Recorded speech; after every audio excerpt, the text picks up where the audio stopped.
Town response to COVID-19. Looks like the latest data for the last 2 weeks shows 30 new cases last week and 31 the week before. So I guess I'll call it stable for the last 2 weeks. Any other updates or questions? Not at this time. Okay.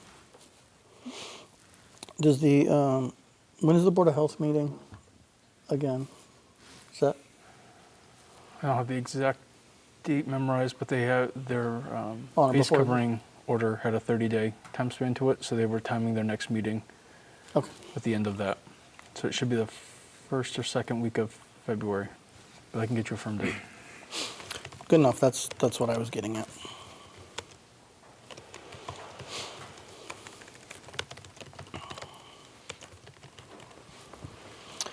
Discussion regarding traffic control, Irving Center impacted by the Church Street Bridge closure. Any updates? Just that a few residents have reached out just about continued concerns about the speed on North Street and vehicular traffic crossing over the bridge the wrong direction from Church to North.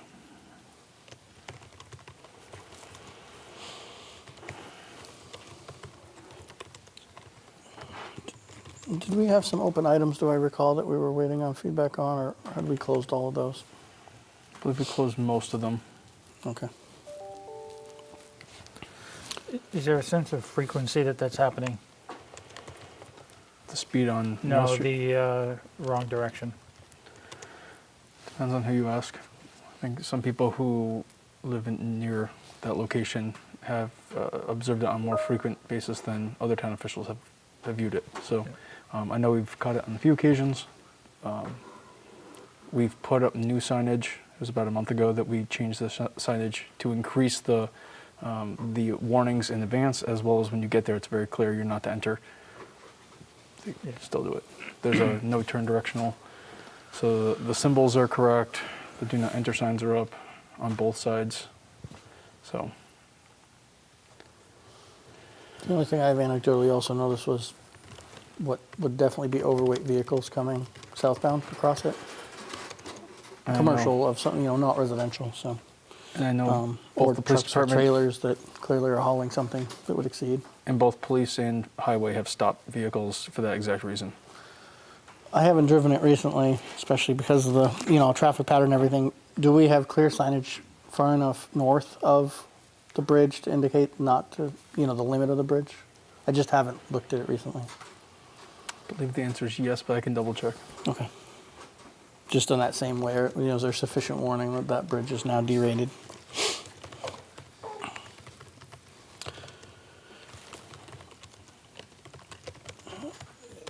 Related to that topic, Scott, I was thinking we should, I plan to bring back the Church Street discussion Yeah. in a couple weeks here Yep.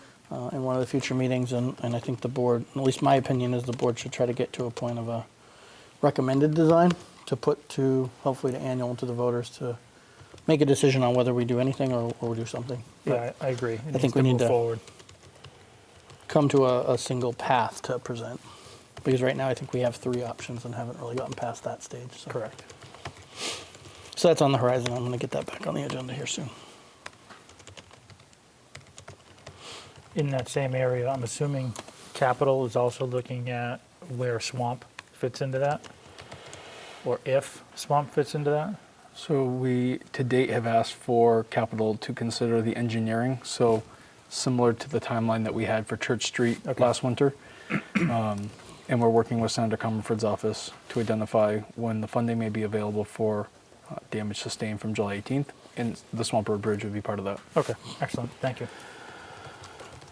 Yeah, and I think we're still waiting on details from Senator Comerford's office on, and or the state on the funding that was allocated and what that's going to look like and how to apply for it, what it's going to cover, that kind of thing. So hopefully when we get to beyond engineering, we'll understand what the costs and potential reimbursements are. Anything else on Irving Center Church? No. Okay. With that, the time is 6:36 PM, so I'll call to order the public road layout hearing for Highland Avenue, continued from January 3rd, 2022 at 6:36 PM. So we continued Highland Ave based on some concerns about where the location of the extension of Highland Ave was going to be exactly, with the adjoining properties that are near there. The assessor, not the assessor, I'm sorry, the surveyor went out with our town admin this morning after further research on the deeds and the layouts, marked where the new pins will be, where the extension is of that Highland Ave. And I believe, at least in discussion, there was no concerns that the extension and the property transaction includes any other properties than Mr. Pollard, correct? Correct. Okay. Mr. Pollard, thank you for joining us. Any concerns at this point? Okay, excellent. It's pretty much what I thought it was, way back. So, Good, good. Well, I appreciate the, going through the efforts and letting us, What's your manhole? You should own it. yep, no, I completely agree with you, and we need to do our due diligence, so hopefully that's completed far enough now for, at least for my sake, and Yep. I think the I'm board has satisfied seen with it. photos and the data, and I only have one quick question. I know you, Brian, you answered that. If I was to asphalt my driveway, if I incorporated that area where the manhole is that okay? I don't know, because you own that manhole, but if I didn't want to leave that dirt, that square, is it okay if I, in other words, Oh. asphalt up to the town road, is that gonna be okay? let me look at a picture. I have a picture here. I So- need to follow it, Yeah. unless you go No, right I was ahead just if you going to say, do. prior to, while you're looking that up, Well, the asphalt ends at the manhole, edge of the manhole. correct. So, but my thought is, once the layout changes and it becomes the property of the town of Irving, at some point, that will fall under our purview of making sure that it's taken care of. We have, Say I'm not saying I will, but if I do beforehand, I'll just let you know, or the highway boss know. Right. Make sure it's all cleared with. yeah, I would speak directly to the highway superintendent to make sure, but we ran into one other area, I think on Gun Street, where that had happened years ago, and we're trying to actually get away from that. We're trying to correct that, so we're not having private residences maintaining a public road. So once we move the public road, that additional 15 feet or whatever it is, in a timely manner, whenever the highway superintendent sees fit, we'll make sure that that road is maintained You as the probably rest of know Highland. before I will, but Yeah. I'm just saying if I did, Yeah. I'll notify the highway department first. Correct. Make sure whatever I do is gonna be good with you people. Okay? Yeah, if, excuse me, if you get there before we do as a town, then yeah, definitely do that. And the highway superintendent can work with us, and maybe we can come up with a plan to complete that at the time as well, if we have somebody mobilized. Because like Scott said, we would plan to extend the asphalt to the end of the bounds. I wanna thank you people for all you did to get this straightened out. I really appreciate it. I know this is not the only thing you have on your plate. Thank you, that is true. Appreciate that. But do appreciate you bringing it to us too, because we definitely want to make sure we keep the things we need to maintain on our property to not burden our citizens. Any other questions or concerns from anyone? Nope. All right. No further concerns from the audience. I am going to move that we close the public hearing of the road layout of Highland Avenue at 6:40 PM. Second. All those in favor? Aye. Excellent. So, that being said, let's jump down to order of public road layouts, Care Drive, Highland Ave, Pleasant Street, and Public Works Boulevard, which is the next step in this process. It came in your packet this afternoon. Yep. Yep, I'm just switching to that now. So as I understand it, these are the official, and as presented in the hearing, the official layouts that we have reviewed in the hearings. Correct. And we need to, if we so choose, move to amend or adjust the layouts as listed here. Correct. So the rest of the process, after you've conducted your hearing, is for the select board to eventually order the layouts. These match the meets and bounds that you've been presented in the drawings that you've held the hearing on. I've reviewed these with town council, and they meet legal form. So once you've placed them, once you've committed the order to layout, we must place them on a special or annual town meeting warrant, which you have already been drafting, and these were included in that as well. Once that vote is taken at town meeting, assuming it's passed, we have a 30-day period at the close of town meeting to record all of this at the registry. So it would be the plan, the order of layout from the select board, and then the town meeting certificate. And that concludes the process. And the 30 days starts from the approval at STM town or meeting. at a town meeting? Correct. Okay. I have no further concerns. Do you? No, I have none. We had that one issue with Public Works, but that was taken care of, so we're, That's a good point. Just for the public's sake, there was a discussion at the last public hearing regarding Public Works Boulevard and whether the adjoining property on the corner of River Street was the town's parcel or not. After further deed research, it is not the town's parcel, so we were able to convey that to the property owner, clarify that, and updated the drawings accordingly. So, and that is as it will be eventually recorded.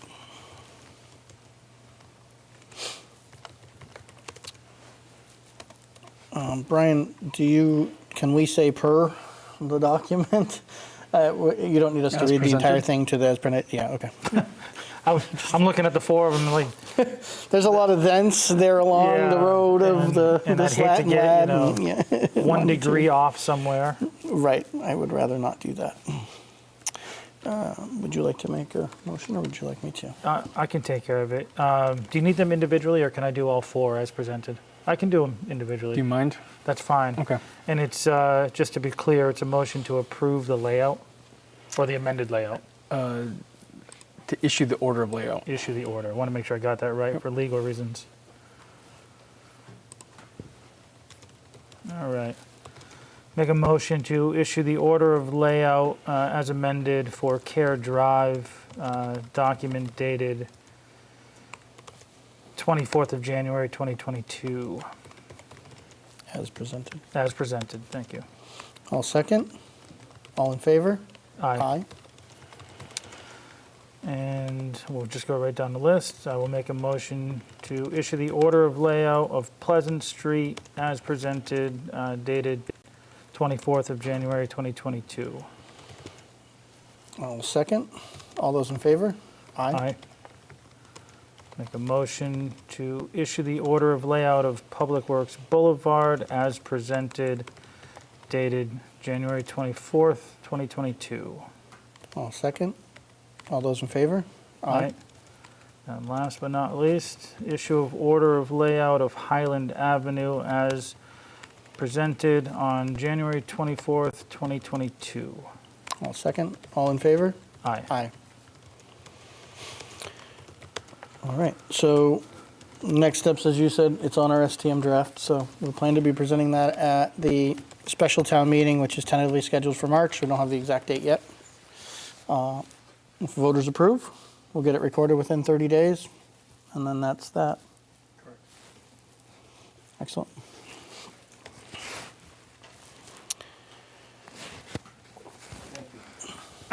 Thank you, sir.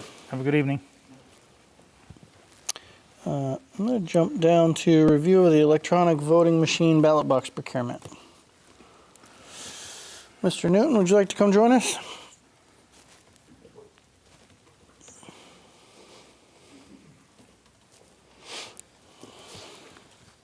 Good evening.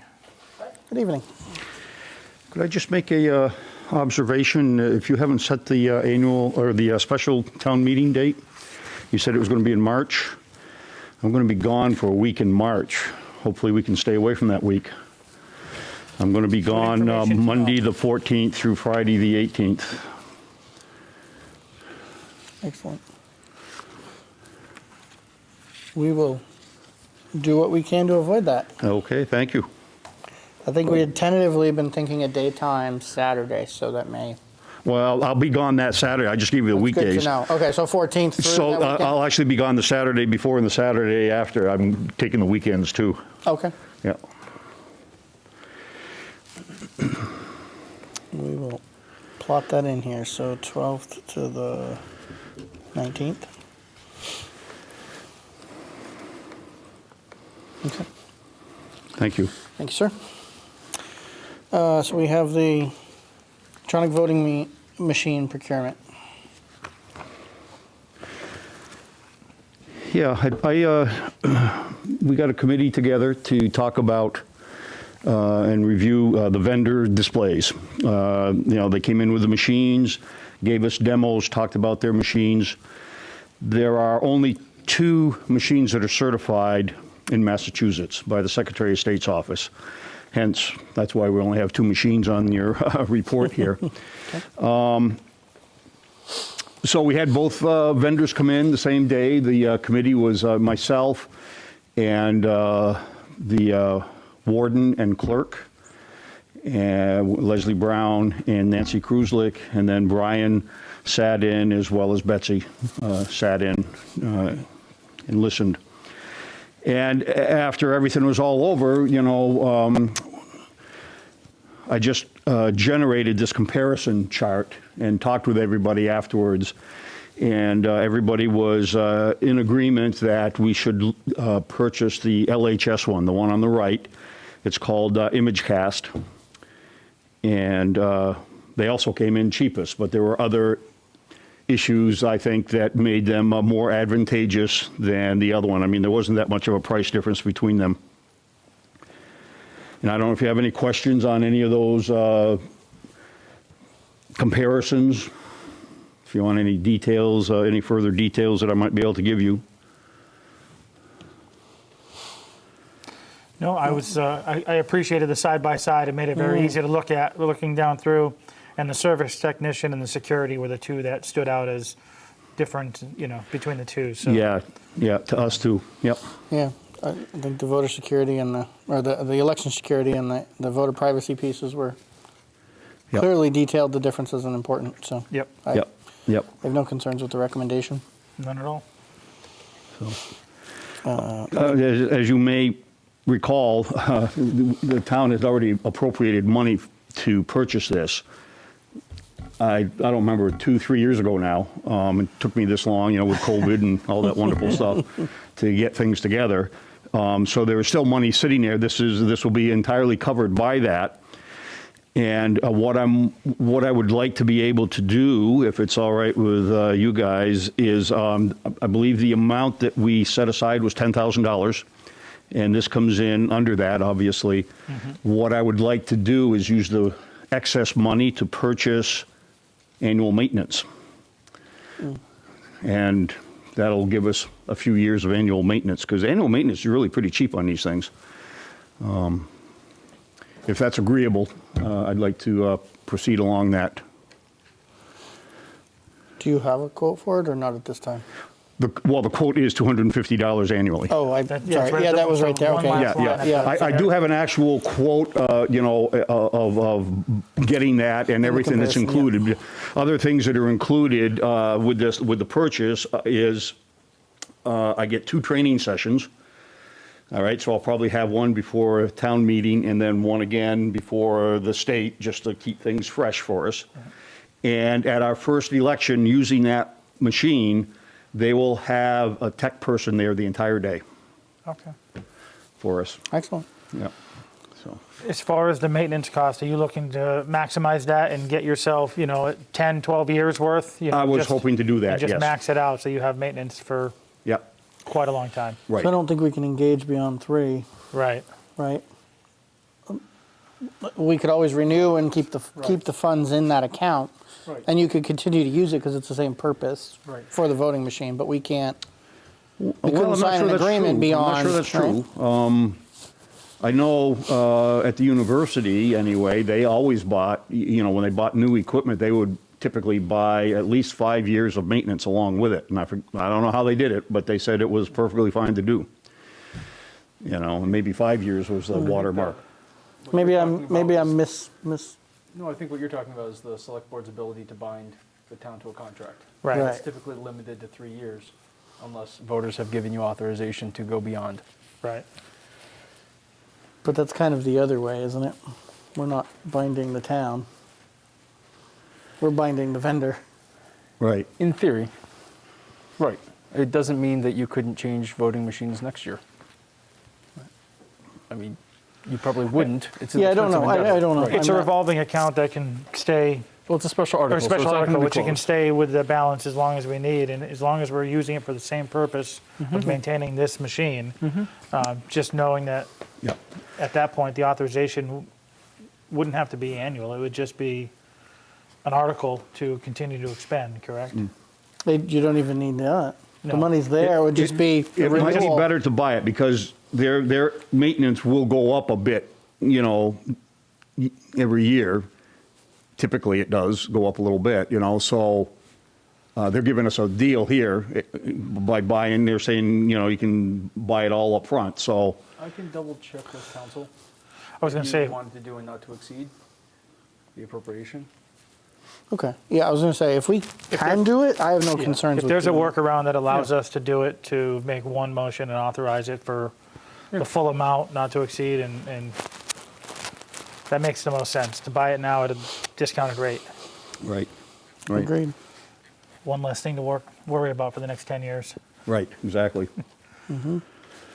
So, Well, I'll make a motion to purchase one ImageCast Precinct 2 ballot tabulation machine from LHS Associates in the amount of $5,700 and to purchase additional annual maintenance not to exceed the $10,000 appropriation and to authorize the town clerk, Richard Newton, to execute the agreement. I will second. All those in favor? Aye.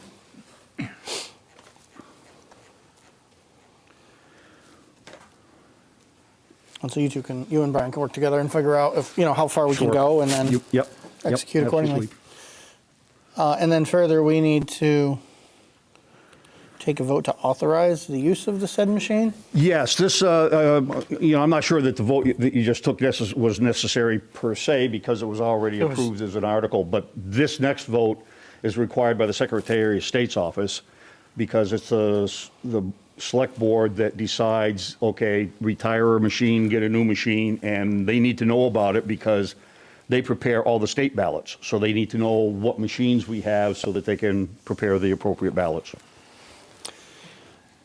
What is the lead time on the I was new just gonna ask machine? the same Because if thing. we're discontinuing, obviously, hopefully we don't have a need for one in between, but just curious, especially if we're having an STM, I don't expect we'll need it, but Right. They said that we would have it in a month. okay. Is there any concern with us waiting until it comes in to do that final vote, to certify the new one and decertify the old one? And the reason I ask is if it shows up and it's inoperable, something's broken on it and we're stuck without it, and now it's shipping it back, getting the new one, is there a way that, because we meet quite frequently, so we could do all that at any regular meeting?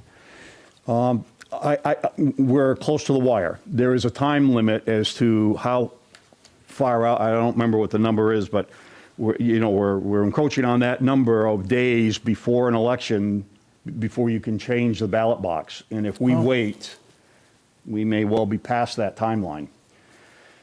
Not the end of the world necessarily, because then I would run the town election on the old machine, and then I would just tell LHS, look, due to timing circumstances, the state primary will be the first use of your box. I can go that way if you'd rather wait, and I'm, your decision. I'm happy to do that. Yeah.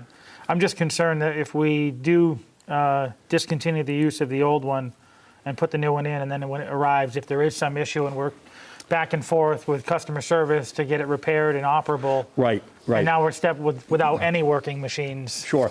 So let me tell you how LHS works, because this is one of the discussions that we had with them about, what happens if we need a backup machine because if something happens on election day. You know, the folks from ES&S said, buy another machine so you get your own backup. I thought, okay, thanks. The folks from LHS said that they have a dozen or so machines sitting down there, just in case. So, you So they know, would even provi- if they it would came in provide one if bad, I something would wouldn't happen. think that it would be an issue. But it won't be shipped directly to me anyway. It goes to them first.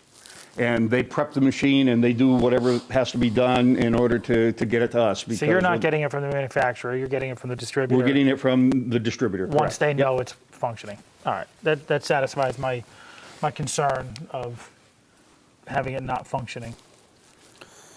I agree. If you're good with it? I am good with it. I will make a motion to discontinue the use of the AccuVote ES2000 electronic voting machine and to authorize the use of the ImageCast Precinct 2 electronic voting machine, a device which is authorized by the Secretary of the Commonwealth of Massachusetts. I will second. All those in favor? Aye. Excellent. All right. Thank you very much. Thank you, sir. Thank you. Anything else on, discussion of regarding the voting location, that's on our agenda, so let me jump to that before you Okay. step away, right, Just a discussion. just a discussion.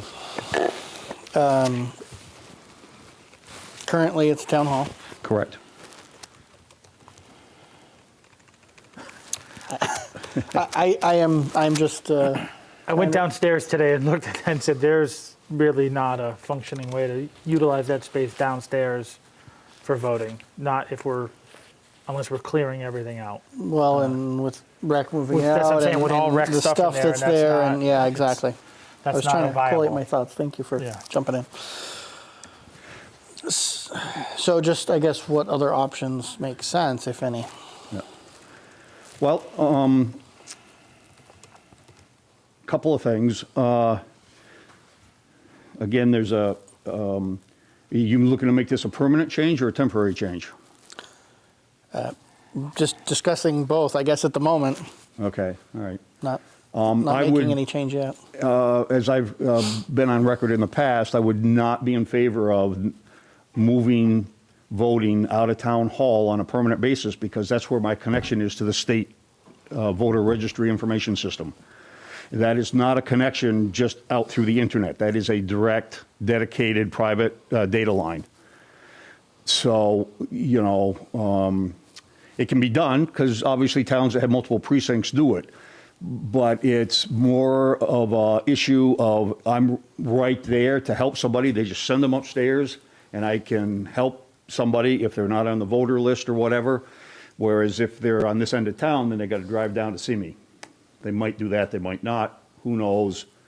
It's it's not as good maybe customer service, but I can't move the computer. I can't. You know, the state would have to do it, and they have, like I say, they have a T1 line through Verizon. You know, but it can be done on a, you know, the issue is more pronounced on presidential elections, as you might expect. I have a lot of people that have to stop in the office.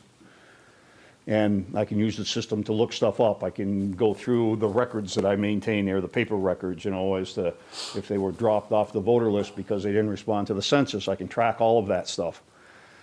So those are my reasons primarily for having it there at the town hall. If you move it, even temporarily, a couple of things have to happen. There is a timeline as to when you can move it in terms of how many days before an election. And it's not, I don't think it's that onerous. I don't remember. It's either 30 or 60 days. I don't remember.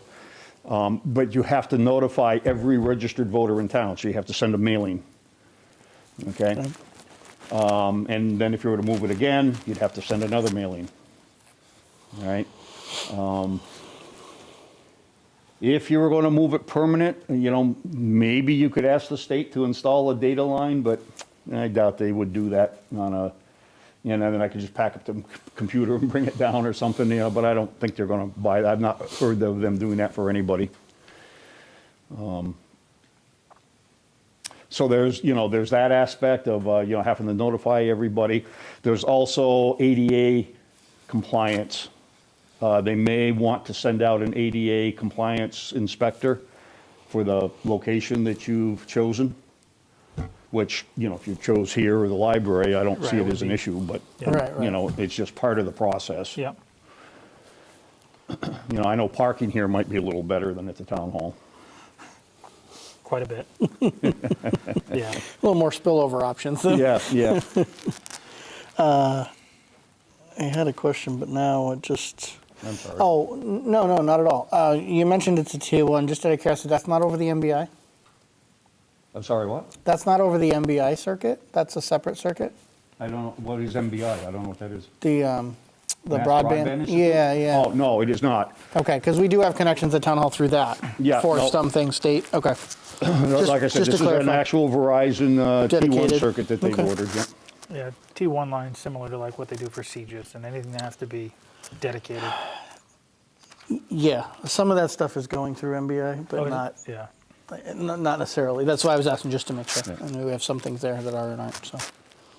A little more flexible because we have that in a few buildings, so maybe to move. Yeah. We don't own the circuit, the state does. Right. So if I have a problem with the circuit, I can't even call Verizon, I have to call Secretary's help desk.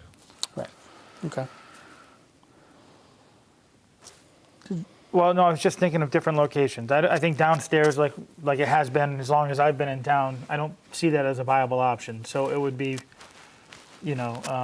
upstairs. Is there a way to, do it up there, or this location or the library seem to be the three locations that make sense. Schools are the only other place you see towns do it. You do, yeah, Schools are difficult because their calendars don't always match up with, That's fair. correct. Yeah, absolutely. Some schools end up shutting down for the day for voting. Yeah. Really? Yeah, Interesting.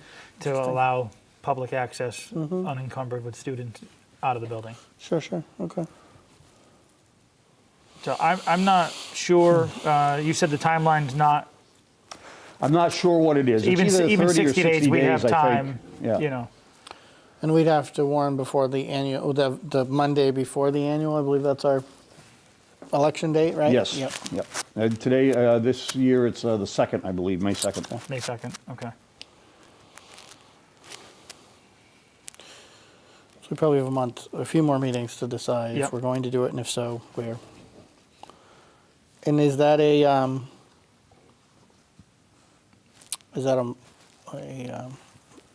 motion by the board to do that, to change the location and then notify? Is that how that's done, do you know? We can look into I it. would assume so. I'd have to look it up, Okay. not having done it, so I'd have to Right. look up the details on that. Okay. So I can get those and you'll have them for next meeting? That would be great. Yeah. We're meeting on the 7th next, so you get 2 weeks. You're meeting on February 7th? Yep. Correct. I tend to agree with you, and we could try to solve downstairs, but that's also not easy, and Now we had I just. don't know how we do that We right just moved the rec down there with the understanding that they would be able to utilize that space and organize it appropriately. Actually, just to clarify on that, the rec commission knew to move their items and their desk space, but we haven't, this has been an unresolved issue. So are we setting up that space as a true rec space? They're looking for direction on that. If that happens, then there's the potential impact for voting. So Mr. Newton's been waiting for that conversation. So this is multi-pronged. but even if we don't just make the determination whether or not rec uses that space as for anything other than storage, right now, it's not conducive to holding elections while the storage is happening. So even Correct. that is restricting this, so. Right, that's where my mindset was. Even if it's not a permanent use for the rec to have as a space, it is temporary storage, which will impact it just the same. Right. Unless we have to relocate the storage, Right. which is another. That's the other option, yeah. Yep. Okay. Well, you know. I think to answer your first question, at least initially, I'm thinking temporarily because we have these other temporary issues. Yeah. I don't expect they're permanent, but we haven't made that decision. If we make a decision those are permanent, then we need to make a permanent change to a voting location, potentially. I do wonder about upstairs as well, but I don't. I don't see that working well upstairs, really. I mean, I guess you probably could, but with all the offices open and stuff like that, you know, we're gonna set up the booths. Well, you close the offices for the day. I mean, I'm not opposed to that. That's Yeah. not a big concern for me. If we needed to close for one day, close the offices, I'm Yeah, not. you close the offices and it would, the town hall would be strictly for voting that Yeah. day. I could live with that. Your office being open, obviously, right. in conjunction Right, with the voting. But not general business. Wouldn't. Sure, yeah, well, that would be okay. I could work with that. Yeah, and you clean out like the copier and you just, sort of clean out some space so the booths could go there. I think temporarily that's, option one. Option two would be find a new location, like here or next door. Right. Not sure which one would be. Could we ask you maybe before the 7th just to kind of scope out upstairs, thinking that offices were closed and Yep. you could utilize space in the administration office maybe if there was a use there, if that helped you somehow. But just take a look and see if there's a way we can configure that you think would be viable. I think it would be, because, typically on a town election, we're not that busy, so I think it'll work okay. So, that's doable. And I guess the only thing that comes to mind is I'll put in a plug too and say, we really need that new town hall guy. Well, so it. The RFP is the one following the IP mill RFP, which is on the agenda tonight. So it isn't on the agenda, but it is on the horizon to get that feasibility study going. So,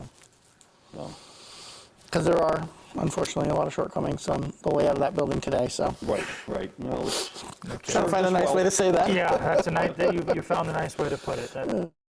It needs some work. Cool. I mean, that answers it for me for now. I'm not ready to make any decision, and I think I just wanted to kind of understand what are the implications, what are the concerns, and Yep.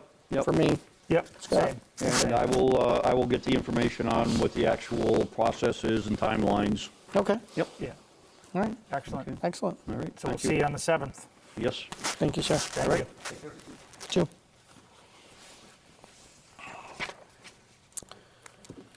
Okay.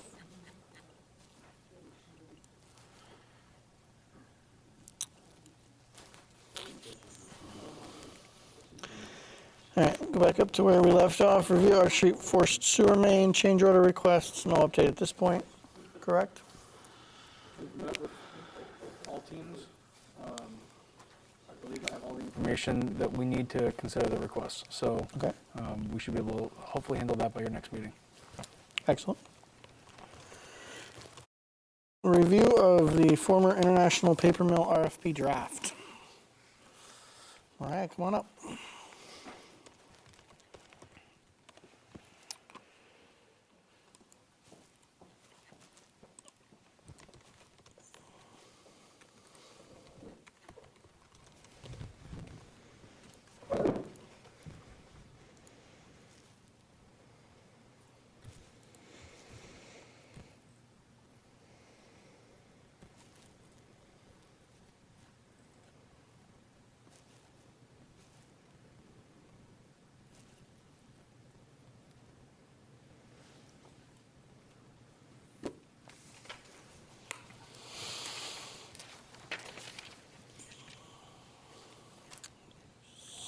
So, you incorporated a lot of what we discussed in the last meetings. I did my best to capture everything we talked about, but there could be things that I missed because there was a lot we discussed. So I'm hoping that if you all had a chance to read through it, that if there's anything that you noticed, you can let me know. I also added in tentative dates, which I just kind of plugged in. I think I worked backwards from a release in, let's see, a due date in April, a release date on the wrong page. I think it was at the end of February. Oh, here it is. Maybe? No.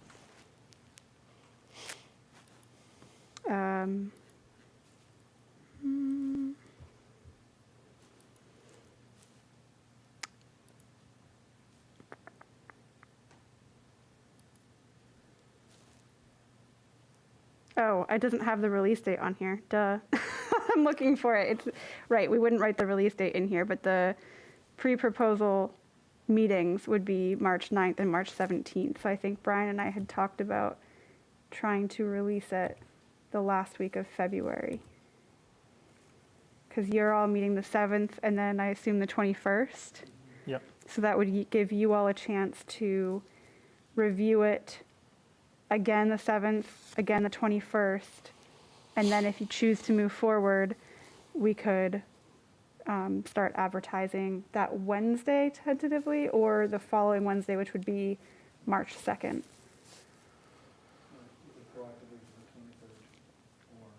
March 2nd. Yep. One thing that did come up between the last time you all looked at it and now is we think there's a discrepancy in the amount of land that we thought that the parcel was. We've been saying 49.3. When you look on Unimappers, it says 43.26. Yeah, I noticed you. So put a note on Jackie's that. gonna look and see, try to reconcile those numbers, make sure the most accurate number in there. Okay.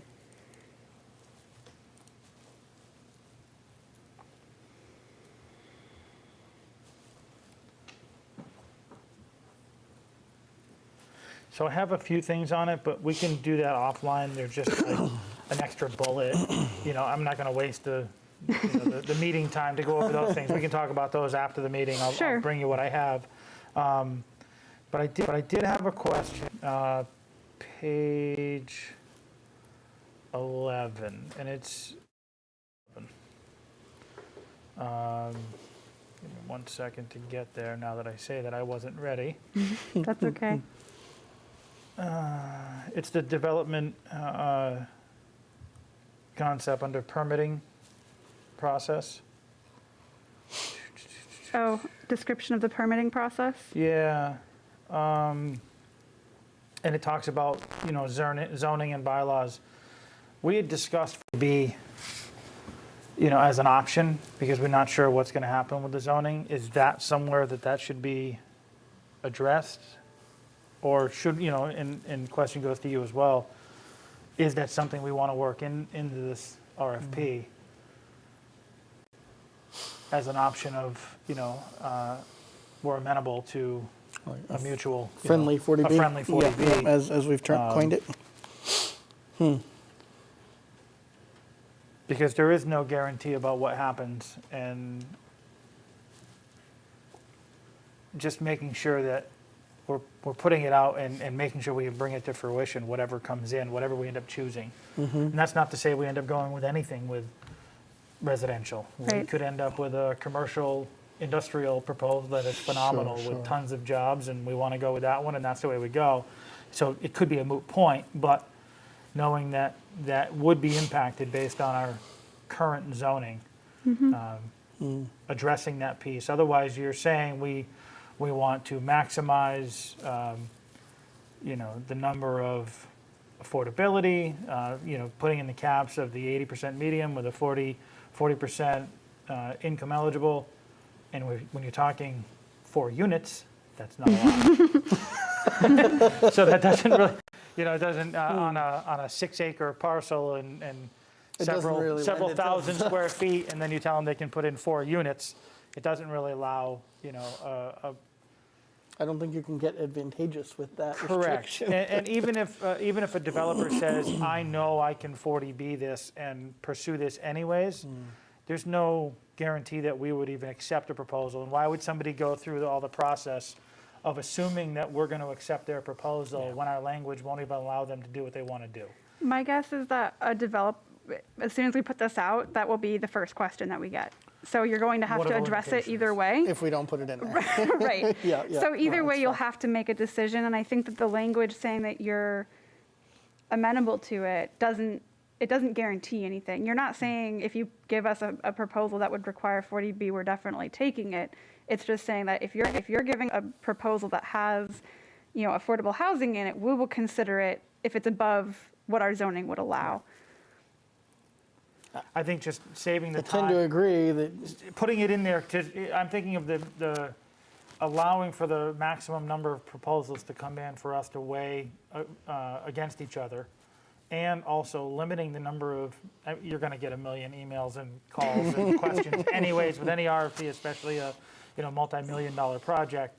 But if you can limit even a few phone calls about, what about, just by putting one line in there that, amenable to a friendly 40B. And I don't know if that's the right place to put it.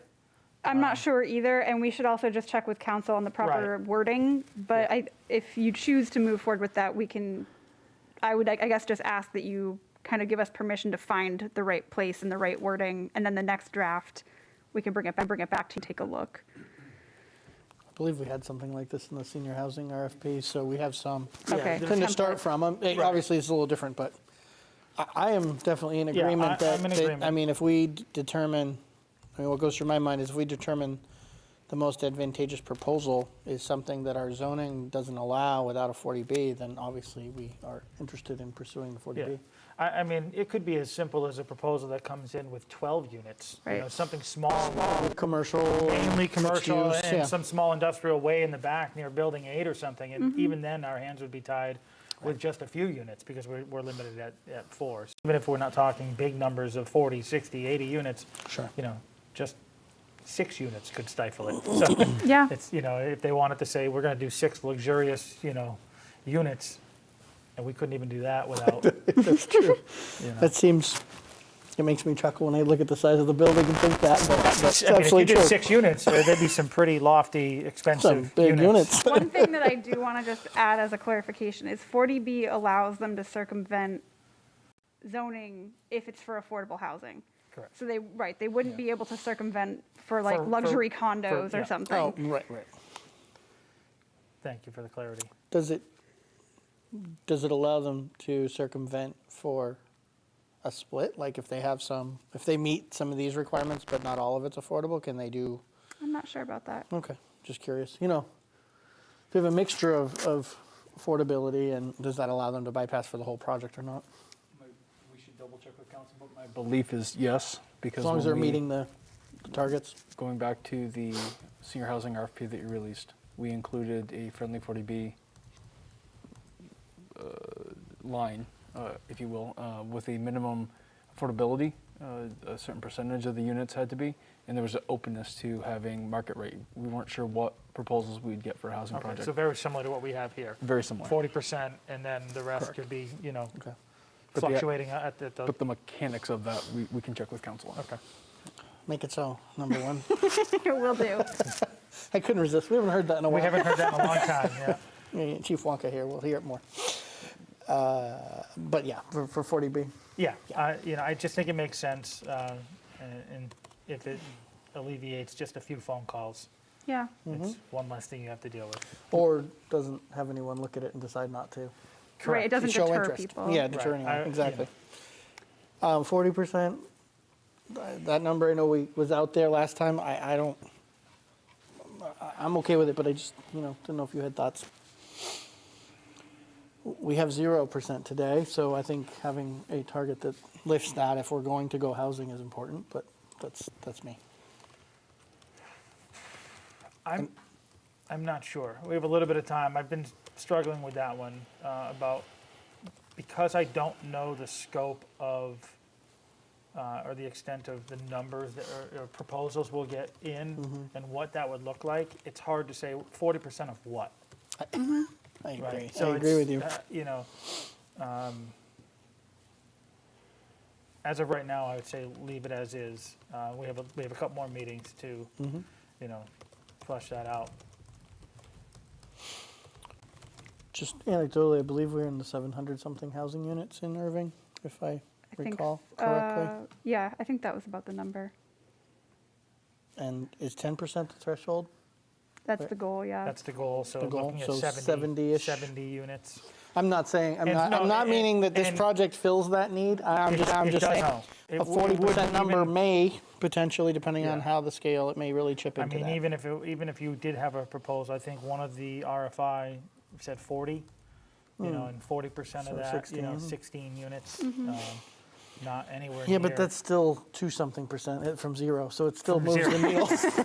Yeah. At least in my mind, it moves Yeah. the needle. Scott and I went to a webinar, attended a webinar on Friday that was about 40B and just it went into details that I didn't know, and I think we kind of needed to understand better. And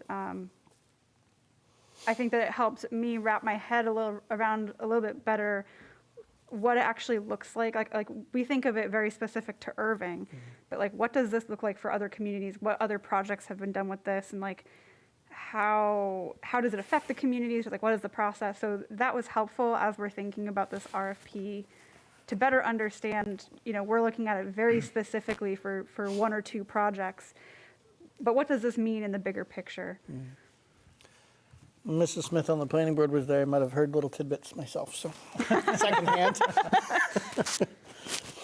Which piqued my interest and curiosity as well, because we have there's a lot of, I don't know, ambiguity and unknown about this 40B. Whenever we talk about it, Right, yeah. it's kind of that elephant in the room that you talk about, but you Yeah. don't know what you're talking about, so it's good. Hopefully that was very helpful. I also had a question for page 10. We currently have a requirement that I think is a holdover from the senior housing RFP that we pulled from. It's the second bullet point down on page 10. The proposer must have a minimum of 5 years experience in development of projects with similar complexities. That's one of the requirements that we have. And I just wanted to make sure that we wanted to keep that in there. What page did you say? Page 10? Am I looking in the wrong place? Or does your page 10 not have that either? No. Maybe. I feel like I just read it a minute ago too, but it's page 9. Oh, Okay. maybe somehow mine has different. Formatting, Just the yeah, formatting somehow, probably yeah. changed. Section 12 starts on page 9 for us. Okay. Okay, but I see it now. It's about, what, the 5th bullet down or so? I kind of think experience is important of some similar scale. I don't know what. So I don't know what's similar. I've gone It's back a and little forth ambiguous. with the number of projects completed versus number of years doing these type of projects. We talk about we're looking for references for 3 projects that they've completed. Most advantageous would be more than one project completed of a similar scale. So to me, it's not the number of years, it's the number of projects that we can rely on to say that they've proven through their work that they can do it. You could be in business for 10 years and have 5 really horrible projects that went through. I mean, it doesn't mean just because you're in business and you have experience doing that, it doesn't mean that it's valuable experience. So I wouldn't put a heavy weight on the number of years. So to limit somebody with 3 years of experience doing it, it might make more sense. So they have a few years on the job to understand the complexities of it, that they've been involved with a project like this or are in the middle of one. It's twofold, because if you don't have enough years of experience, these projects take multiple years. How many have they Yeah. completed in 3 years that they've been doing it? Or if you have a group of people who have separately done projects and are now coming together to form a proposal, but maybe have not together done a project at this scale, does that then eliminate them from your possibilities?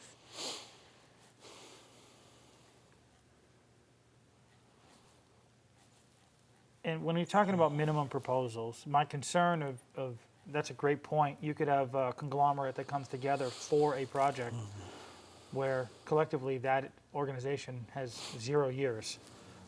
Individually, they might have decades of experience, but you can't calculate that. But in that same criteria, you couldn't calculate 3 projects that they've done either if they haven't done that. So I think they're going to miss on either one, right? So we've got to figure out how to capture that.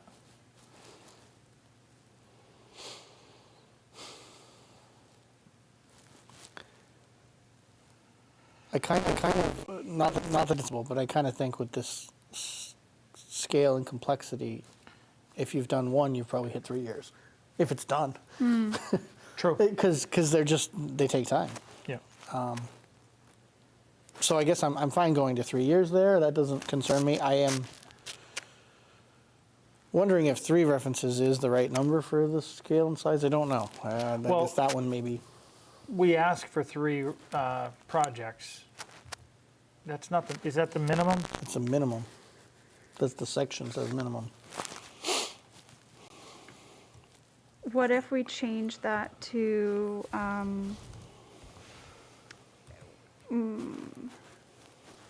must show a successful track record of projects with at least 3 references? Maybe they're not of a similar scope. Maybe they're smaller or bigger. I'm not sure if that changes much. Yeah, so it's, I was Well, thinking, if, go ahead. if you say similar projects instead of, and take out the word scope, it doesn't necessarily refine, it doesn't necessarily restrict you to the same scale, right? You could have a similar project and it could be, I'll just for example, 16 housing units, but this one you're proposing 60.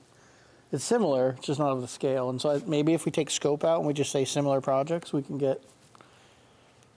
alleviate that minimum requirement of the scale. I don't, if that's kind of what you're getting at. Well, not only the scale, but the number.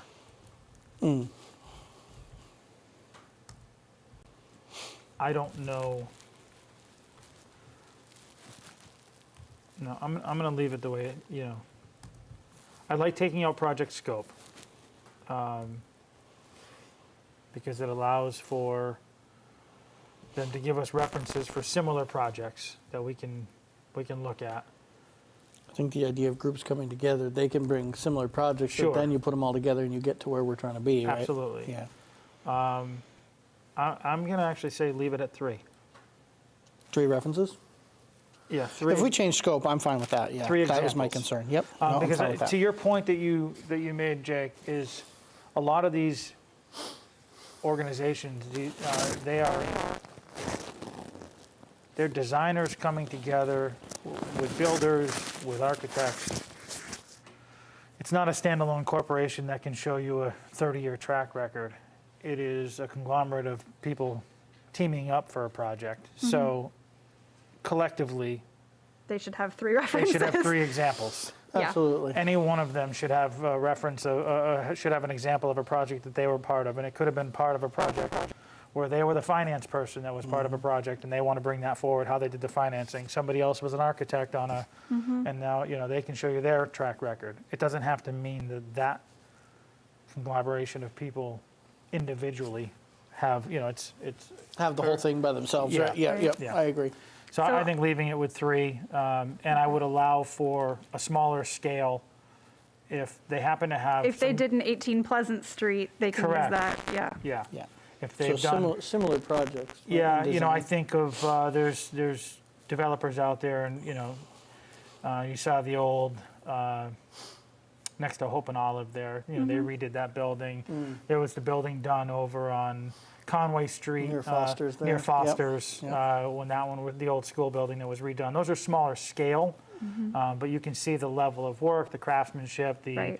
the green energy that they put in. So, all the components, it may not be a large mill, but They're checking the. they're checking the individual boxes of how they complexities, know right? to do Yeah. the complex, multifaceted development that we want done. Sure. So I'll change it to 3 years of experience, and I'll take out scope for the references. Yeah, similar projects as opposed to similar scopes. Yeah. Yep. Yeah, and I'm good with 3 years experience. I think that's Yeah, fine. sufficient.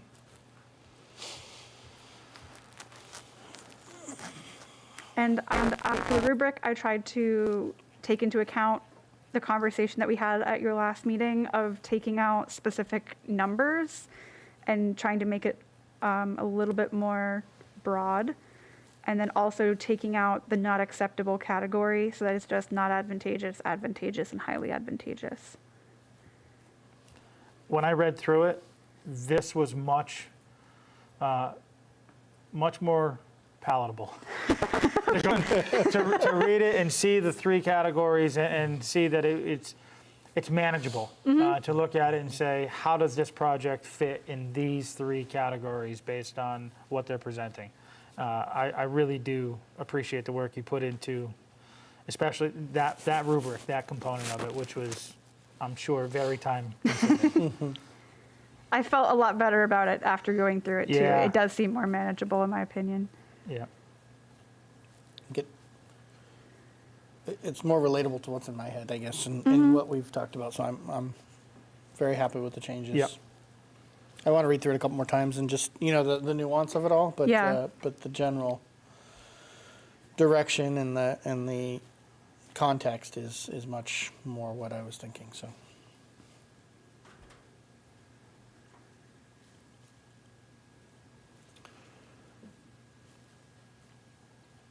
Any other specific areas that you had questions on for tonight from us? I don't think so. I think if you all can think about the timeline and just make sure that you think that will fit into, how much time you want to be able to review this. I think I made the site visits. We should double check with Glenn and Chief just to make sure that everybody's schedules are good for those days. But I tried to make it a morning on a Wednesday and then a few weeks later a morning on a Thursday, so that if people have time commitments on one day or the other, they can, make one. Yeah. In terms of, Sorry, go ahead. in terms of the timeline, I mean, getting them back in April, we're wrapping up annual town meeting shortly thereafter, and then, not that it's not busy at fiscal year end, but some of our business, unless we need a special, which we haven't been doing lately, is a little quieter. So I think it gives us an opportunity to review those and start looking at them. And, Yeah. You're talking early spring. well, they'd be back April 6th, right? Right, and so one of May, the most of Yeah. May and Yeah. into June, we can hopefully have some time to really go through them. What is the time for response on that? I don't know if I looked at that at the end. it was, I think, like 7 weeks, because it would be, say, February 2nd. I'm sorry, beyond April 6th, there's usually a clause on Oh. when we'll notify. Gotcha. I'm If not we've sure. awarded and all of that. Is it, I think it was 90 days. I'm not sure.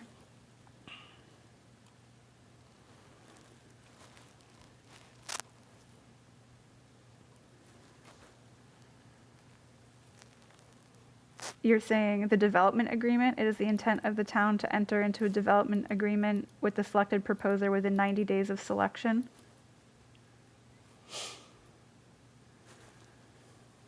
I think you're well, talking that's about past selection. I'm getting at selection. how long do we have to actually come to a selection? I don't Right. think we have a number in there. Okay.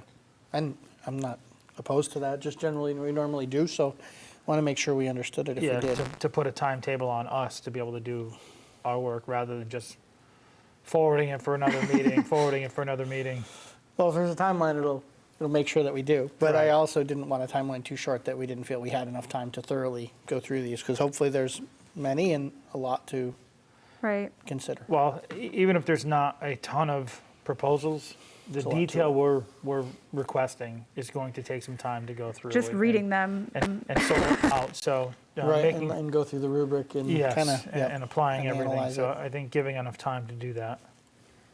Right now, I have that proposals will be opened at the same time that they're due, basically.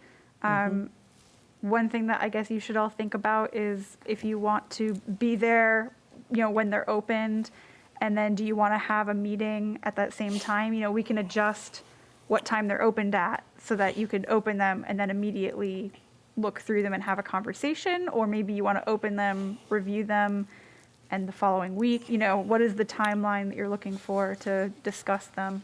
Well, go ahead. I don't mind if you want to. Well, I was just going to say, I think we had talked one time about whether or not the board would be looking for a committee to review them first. And maybe compiling, going through the rubric and looking at everything and then forwarding that data to the board, or just have the board do it. And we have not had that conversation.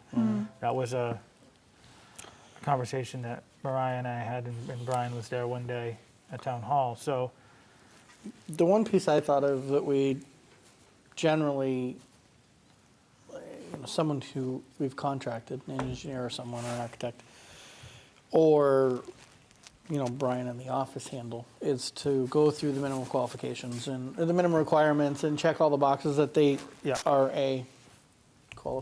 it's a qualified proposal, or it meets the minimum criteria before anyone spends that time, right? So to me, that takes time to do. Yep. And I would propose we task, Brian and Mariah with that work to make sure the proposals meet the minimum criteria before we review them. And I would think you'd need a week or two to do that, I'd say at least depending two. on the scope of proposals. Correct. Yeah, I think that's a good idea. So So- maybe they're so open. not right away. Right, and then, yeah, maybe in whatever the closest meeting is, 2 weeks, in that time frame, we bring them to you and say, After here's reviewing- what we found meets the requirements before Right. you spend time reviewing things that don't even meet. right, the what you've minimums. set. Yep, Okay, that makes sense. Yeah, so it might be April 25th before, depending, I think that might be where that falls, but in that end of April before we're Yeah. looking at them. Yep.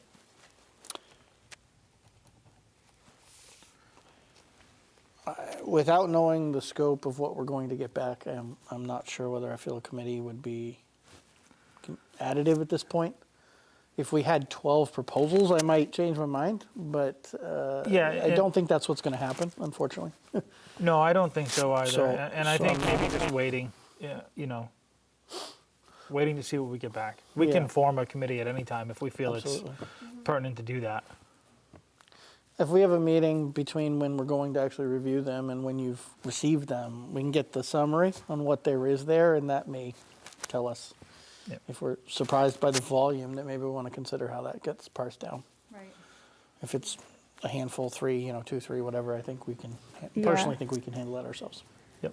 I My agree. guess is also that I kind of assume that you guys are also feeling excited about this and that you're probably going to want to read through them anyways.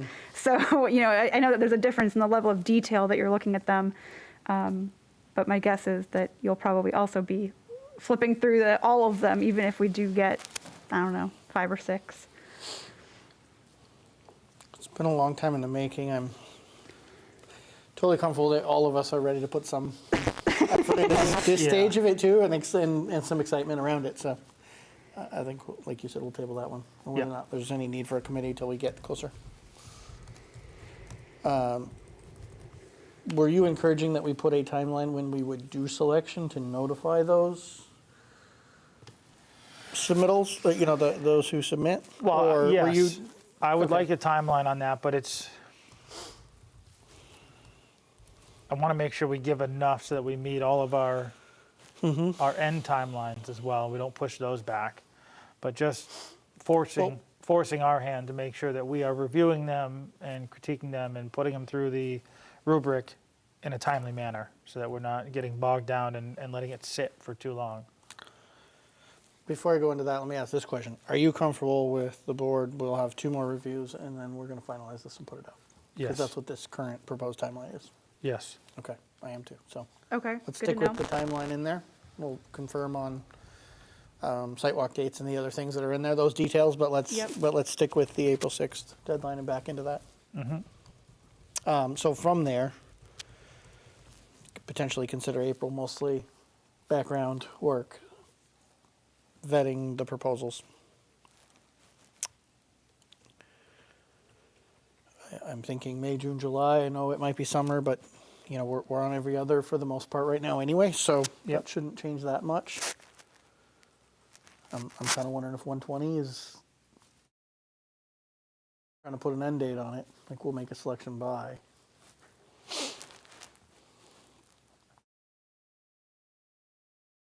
I don't have a,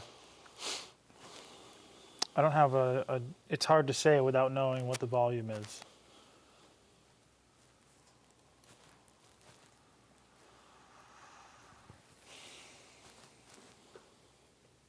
Can we table that for a second and just put Yeah, we absolutely. can put the date in. We have 2 more reads on this anyways. Sure.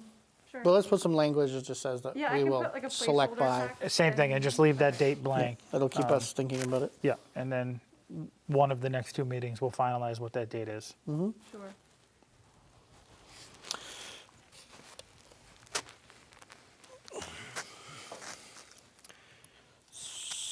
some of what I was thinking too when you said that, and I'll go back there and read it, not necessarily for right this minute, but looking at what the obligation is on the developer to begin, and how does that all meet with where we end and make a selection? Because there is some timelines that, you know, that may guide that a little too.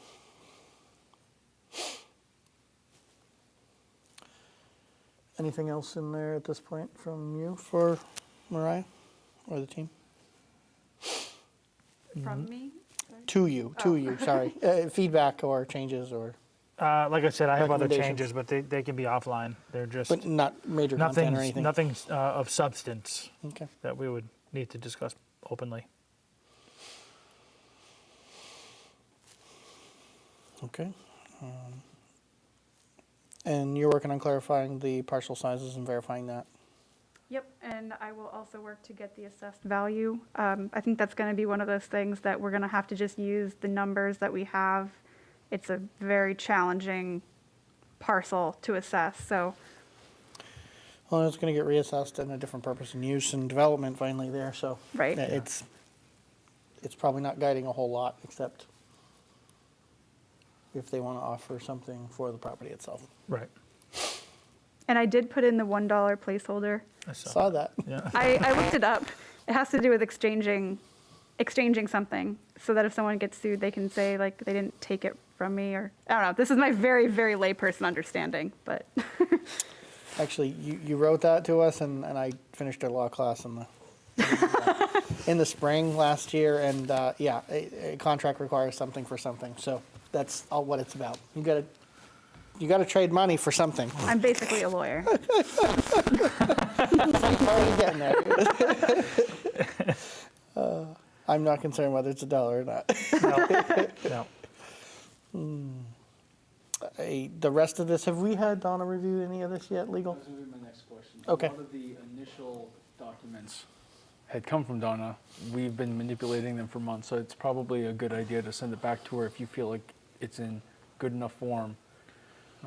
The revisions that you're talking about seem pretty, I mean, they're consequential, but they're minor in terms of concepts. So it's probably at a point where it could be reviewed by legal, just to make sure we're still in good form. I guess my recommendation would be speak with counsel, and if she believes that she could review it between the 7th and the 28th, or the next meeting, easily, then why don't we wait? Bill's not here, I don't know what feedback he may have Right. next meeting.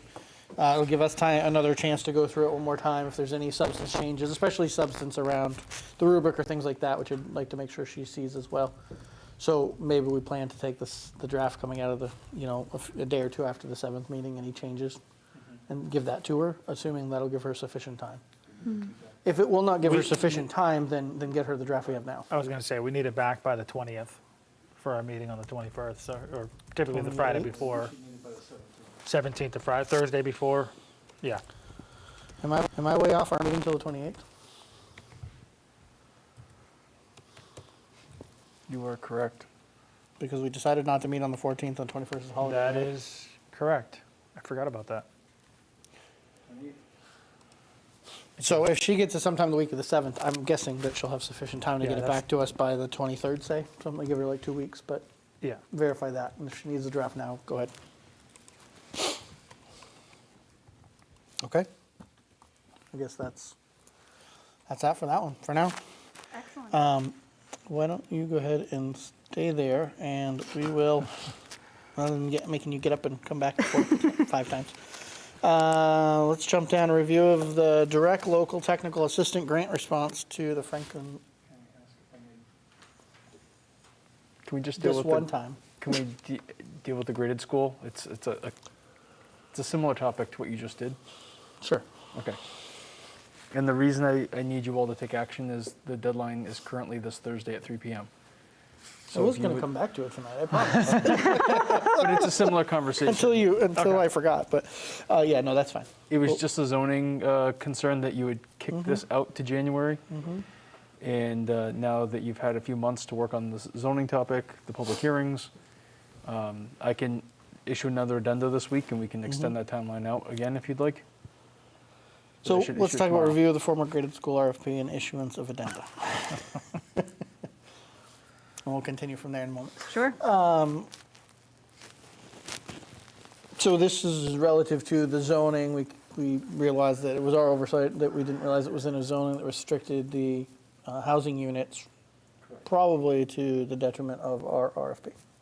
Correct. So we issued an addenda after you all met about this in November. So on November 18th, I issued an addenda. It moved this deadline out to January 27th and specifically said that there was an accuracy in the RFP that had identified the parcel as a CV when indeed it's a VR. And it talked about the board's openness to requesting a zone change to allow multi-unit development in VR. So those are the things that you've been working on over the last 2 months. I think we assumed that maybe you would have a town meeting already scheduled. Yeah, I mean, back then we thought Back we then, might. right. The planning board there was a technical issue, so they didn't meet last week. But I encouraged the chair to schedule something quicker than a month from now, and they did decide to meet this Thursday. So we don't have feedback from our last memo to them. That being said, I think there's a couple things, this is what I've been thinking on, we can do. We can just extend it again. I'm not opposed to it, but I do feel like we're just dragging it out to some degree. Yeah. We could issue an addenda that identifies a friendly 40B, because in my mind, I think the board always leaned towards housing. That's how we've looked at that, and I at least personally thought the likelihood of 4 or more units was probably, depending on, because of the building size. The building side, yeah, I mean, I would So- agree, it would be 4 to 6 units if they want to use the basement. That's about, Right. where you're, the Or if a max. proposal includes the other parcel, then it may even get Correct. larger than that. So Yep. I guess that makes me open to a 40B, potentially, because of the zoning issue. So we could extend it and wait for the planning board feedback, potentially extend it beyond a special town meeting where we put the zoning change on that. Now we're pushing it to probably April or, late March. Waiting on that. And then if that doesn't go that way, then what, right? We still have a Right. change to decide. Or we could issue an addenda that allows for a friendly 40B. I don't know if there's another option, but those are the two that came to my mind. And I would say we do both. Yeah. In all reality, you. Okay. Meaning? Still looking for the change, Uh-huh. but also include the language of amenable to a friendly 40B. Which may be Okay. a moot point and may not need to do it if it passes at Sure. Okay. town floor. Do you extend, and this is when I didn't follow what you said, I guess. Do we extend the deadline again beyond where a special may land? Or do we say we're still pursuing a zoning change, but we also want to notify that we would be amenable to a 40B and we're gonna close it? By the time we come upon the project, the zoning may be changed, and that may not be necessary. Is that kind of what you're saying? That is what I was saying. Okay, because It allows the project to move forward, Mm-hmm. and we have the ability to still work through a project that may need a 40B if it comes to fruition prior to a zoning change. perfect. I'm good with that. Yeah, Yeah, because that I makes don't sense to me. see. I don't want to back off on the zoning request either, so No, I think don't. that's I good. don't either, and I don't foresee any large. The footprint doesn't allow for a large scale. I Mm. mean, you're talking, 3 or 4 units, or 3 to 6 units in there, depending on layout Mm-hmm. and the. There's basically 4 big rooms. That's what the building has, Right, and then a right. basement. You can go down or you- or up. and that's or- about yeah, it. Yeah, no, I agree. It's not feasible to see somebody come in and say they want to put on a whole second building, and add to it and create a whole new footprint. I just don't see that happening. Right. So I'd be amenable to that. So, yeah, I'll make a motion that we issue an addenda explaining where we are in requesting a zoning change and we can detail what the proposed request is. At this time, obviously, we don't know the exact timeline and whether or not that will be made. But for that topic, to allow for a friendly 40B, should that be necessary for a selected proposal. And to set the deadline to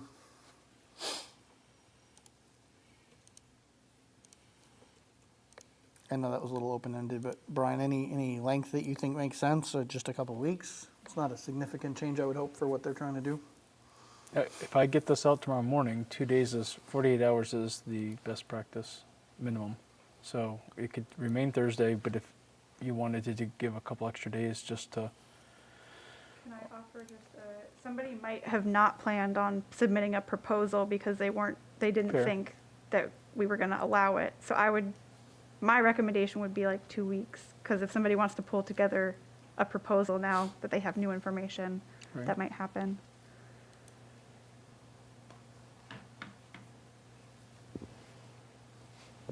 Monday, the 14th. The Or, yeah, we 14th? can do Friday, Thursday, the 10th. You That's, usually do Thursdays, Brian, is that right? yeah.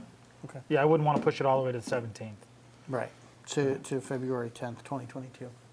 Can you put that all together in a motion, because I know I kind of stopped in the middle there. or you February want me to start over? 10th, 2022. Got it. If he's good with it, I followed it.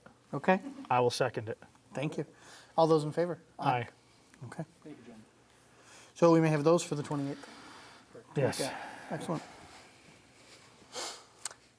Okay, now we'll go to a review of the direct local technical assistant grant response to the Franklin Regional Council of Governments. I'll just stay up here for a while. Sounds perfect. We'll get a few on the docket for you tonight.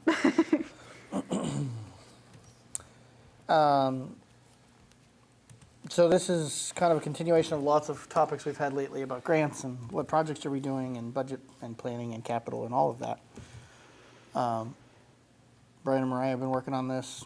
Mariah mostly, and then I chimed in a little bit and just said, I think the board should review and kind of give their blessing on any directionally opportunities that we're going to put Irving in for, whether we think there's a good chance or not that we're going to get them, and how they align with what we plan to do, need to do, have capacity to do. So that's kind of the background, and I will let you take it from there, Mariah. Sure. So GLTA funding comes from FERCOG. We get it every year. Basically, the state gives the Council of Governments a pool of money. It's about $10,000 towards each town's initiatives, and they often try to combine initiatives. So this is a survey that they send out each year to gauge towns' interests on what are usually either regional projects or kind of a template project that each town is working on. So for example, like the ADA plans, different inventories, things that they're kind of doing for all the towns. And they ask the select board to rank the different options. So Brian and I went through it. We reviewed it with Jake. And the top 3 choices that we came up with were working on a housing production plan. This obviously coincides with all the things that we've been talking about tonight of increasing affordable housing, getting a good, accurate understanding of our current standing with housing. This can also be used as, I don't know if defense is the right word, but kind of a tool if a developer comes in and is trying to do a 40B, unlike the ones that you're doing now where you're offering it, but they own a piece of land and they're going to do it and they're going to file a 40B. It allows the town to say, actually, we're working on this ourselves, and it gives you a tool to kind of push back against that. Interrupt you for a second? Sure. Maybe it's just me. They're not, none of them are selected here, right, on our document? I gave you the. The blank? The blank Blank. one. Okay. Because Mariah's reading you the recommendations that we came up with, but you're right. and your that's copy's fine. I'm blank. not seeing them here, and I'm like, which one am I supposed to be jumping down to? And I know when we I was discussed just doing it, the same there was scroll. some- I'll tell you what there page was it's some on. where we had, they were already marked up. I don't need it, maybe just real high level so we can know which one we are, and I heard you, but Page 3 is the page that's on at the top. Yeah, so it describes the housing Housing production plan planning. as a 5-year plan that identifies the housing Okay. needs of a community and outlines strategies the town can take to move towards meeting those needs. So that was our first choice. It would take some time. We would be working on that. The FERCOG would probably be putting it together, but it's our plan. So we would be working on that. I imagine the senior housing committee would be part of that. You all, Brian, myself. So we do have a busy year coming up, and that might also take some time. The second one that we had, did you have a question? I did. What is the timeline on the completion of anything that's awarded here? Is it the end of FY23? Usually it's the end of the calendar year. So the end of 22, Yes, calendar 22. yeah. Okay. It is. So it's a short It is window. relatively flexible. So What's that? That's the goal, but as Mariah was saying, it's a little flexible, and Well, we we have have a some pretty projects. busy year already with things we haven't even decided for sure what we're doing, and there's tons of them. right. So, like, Yep. yikes, when you say that of, we're Right, by the working on time this in it's- November and December to meet the December 31st. Right. By the It's- time it's awarded, it's usually like March or April. I think they're trying to get things done a little earlier this year so that it gives people more time. But I Okay. think when I did the strategic plan with REC 2 years ago, that we started in June and we finished in like the end of November, early December. So it did take us a solid 6 months. Okay. Yeah, so that's something to keep in mind. Okay, thank you. Please continue. The second one we identified was under shared services, which is on Page 4. thank you. Yep. And we identified potentially a conservation agent and IT services. So this would be researching these positions, not necessarily creating them. It would be understanding how we could support regional models of IT services or a conservation agent. I will say Ashfield reached out, one of the conservation members in Ashfield reached out to several towns and asked if they'd be willing to advocate on their DLTA forms for a conservation agent. Our Conservation Commission has seen that request, but their next meeting isn't until the first week of February, so they have not been able to comment on it themselves. Based off of conversations I've had in the past with them, I think they would be in support of this, but I don't have that officially from them. And again, researching how regional conservation agents are run in other places, which towns would it best serve, what function would they have, et cetera. And then the same for the IT services. So Wendell currently has a grant that they're working on for exploring regional IT services. And so this could be in collaboration with that. It could be kind of building off of that. Not exactly sure the scope of it. And then lastly, Irving Center water supply study. It would be understanding whether that's feasible, which I know is something that's been talked about for a long time, but we don't have a detailed written study really exploring what the options are for that.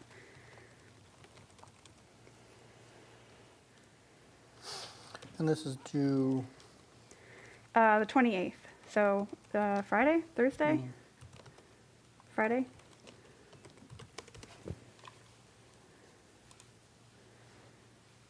Right, Friday. so effectively, we need to recommend something tonight, Yes. is what I was getting toward. Yes. Okay.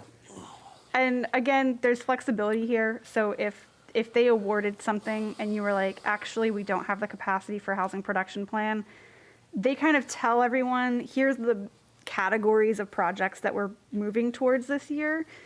And then if, say, there are other towns were displaying interest in IT service expansion, like we could say, actually, we don't have the capacity for housing production plan, but we do want to sign on to the IT services feasibility study. And we can just kind of shift gears. So we kind of give them our top 3 buckets, and then they come away with all the towns' top buckets, and they pick which ones make the most sense to put energy towards. And then they try to pool where things line up. Yeah, Exactly. okay.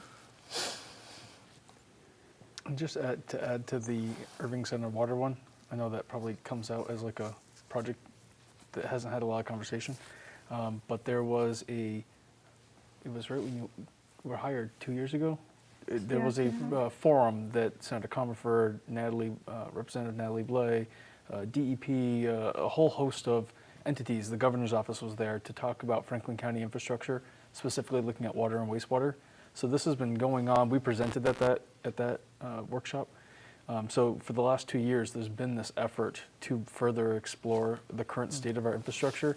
And FRCOG is currently working on a study that was state funded, I believe, for water and wastewater infrastructure, and they are looking at Irving Center as part of that. So the thought with that is, could this funding help take that work that they're doing today, bring it back to the 3 of you, and further that conversation with the residents?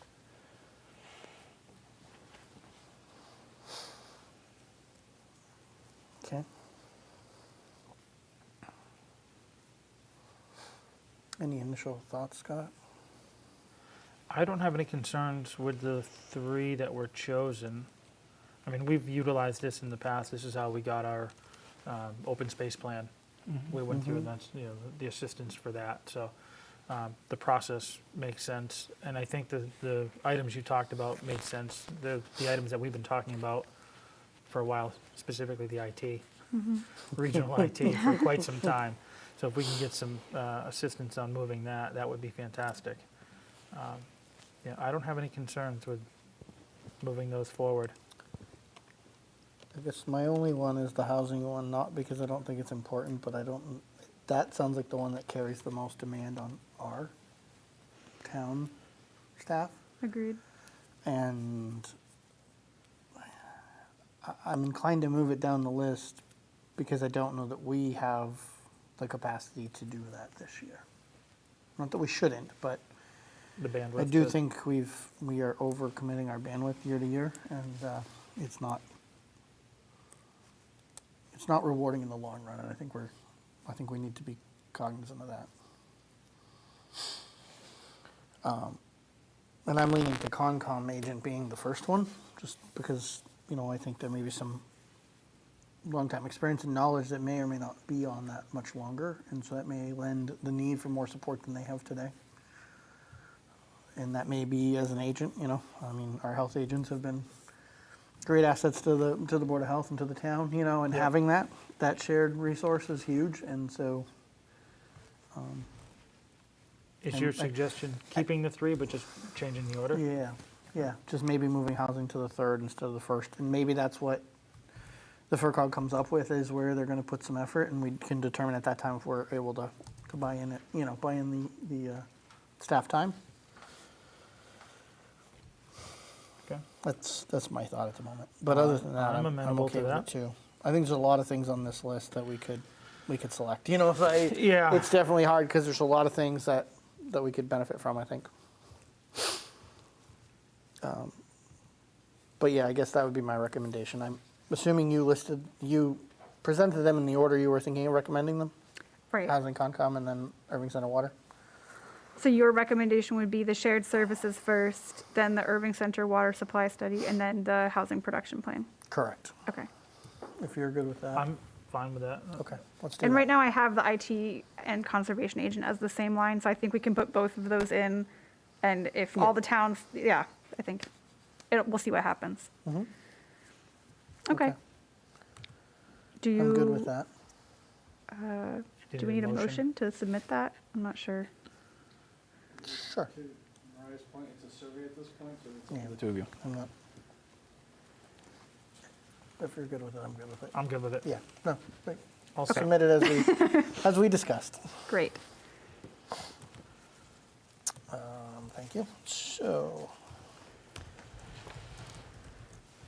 I think the next one on the list would be review of the grant opportunities and recommendations. Excellent. There's a new memo in your afternoon packet. I think that was the longest one in the afternoon packet.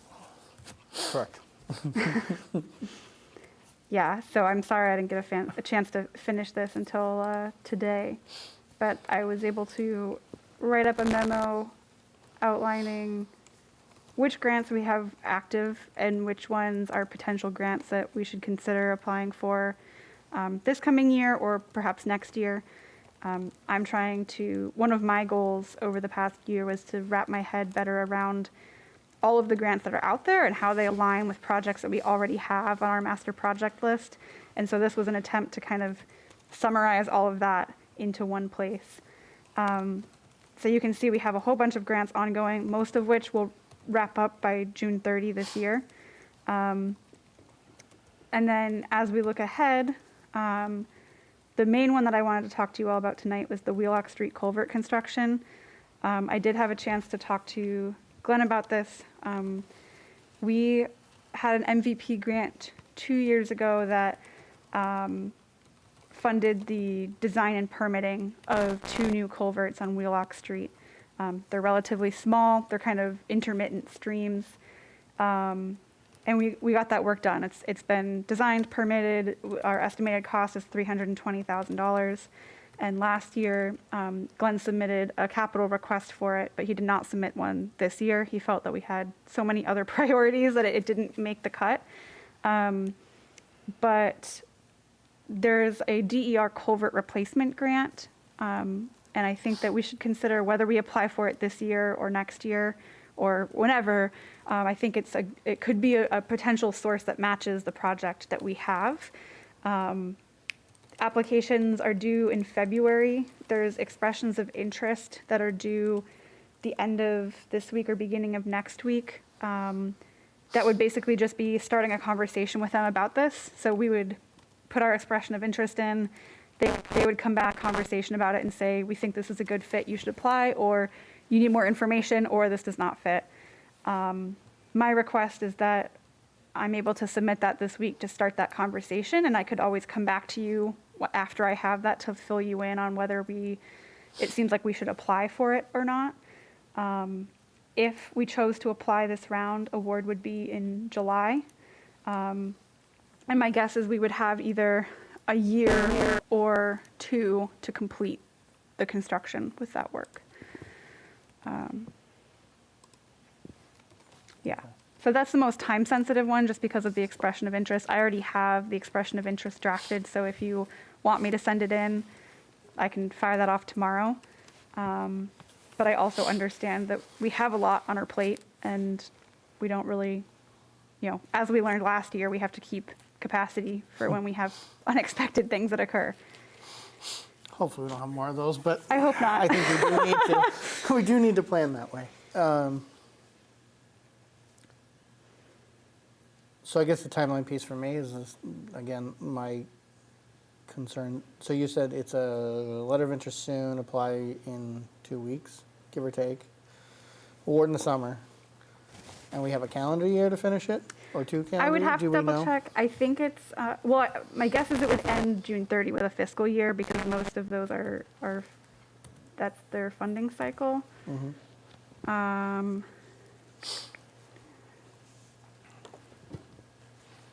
She'd be looking at, almost a full year if it was June 30th of the same year. Correct, yeah. I'm just thinking on the scale of things already lined up that's- and what the capital planning committee's been looking at, between Yeah. all the highway and the public works projects that are, on the docket. I don't know your thoughts. I know Glenn did not submit it to capital planning. He has, just to back up, he has Church Street on there. We have Swamp Road Engineering. We have Poplar Mountain Engineering. We have Bridge Street, retaining and paving it. Yeah. So, Now, and I think those were the big ones that come to mind that he already submitted as the initial priorities. yeah, so my question would be twofold, was it not submitted because of the funding or the bandwidth, or both? I didn't have a conversation with Glenn, so I don't know. I don't want to speak for him, but it sounded like you said that it was the lowest of the priorities that he already, below the priorities he Yeah, already I think submitted. other things rose to the top. Yeah, so bandwidth. So I'm thinking bandwidth. Yep, makes sense. I'm I mean, looking- funding too, but if we can grant fund it, then that's not That's why I not was the asking barrier. if it was low priority because of bandwidth, whether we fund it or not, we're asking him to take on another project that, Right. Oh, and Mountain Road, the cemetery drainage has been pushed to Yes. next year. That's another one, which we've already funded, but just is on the Yeah. docket. Okay. Sorry. It does say applicants should only request support for work that can be completed by June 30, 2023. So it would be about a calendar year. You were going to add? And definitely not to speak for Glenn, but he was consulted about this, and his response, like Maria said, was he didn't put it in this year because of the other competing initiatives. With that being said, because the engineering is done and the permitting is done, that level of investment has already been invested. At this point, it would be, assuming it was successful, it would be bidding, and it would just be contract management, not to make light of that, but it's not like the project would be starting from scratch. It's a project that is queued up and ready.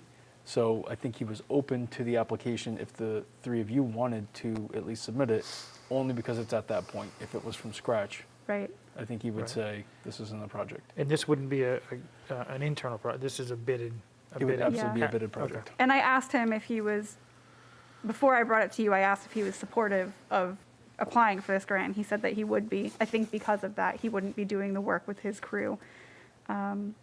The other thing is that the permitting does have a timeline, so I don't remember off the top of my head if it's 2 or 3 years, but the permits will expire unless we, make moves or renew them. Not that that should totally pressure the timeline, but it's a consideration.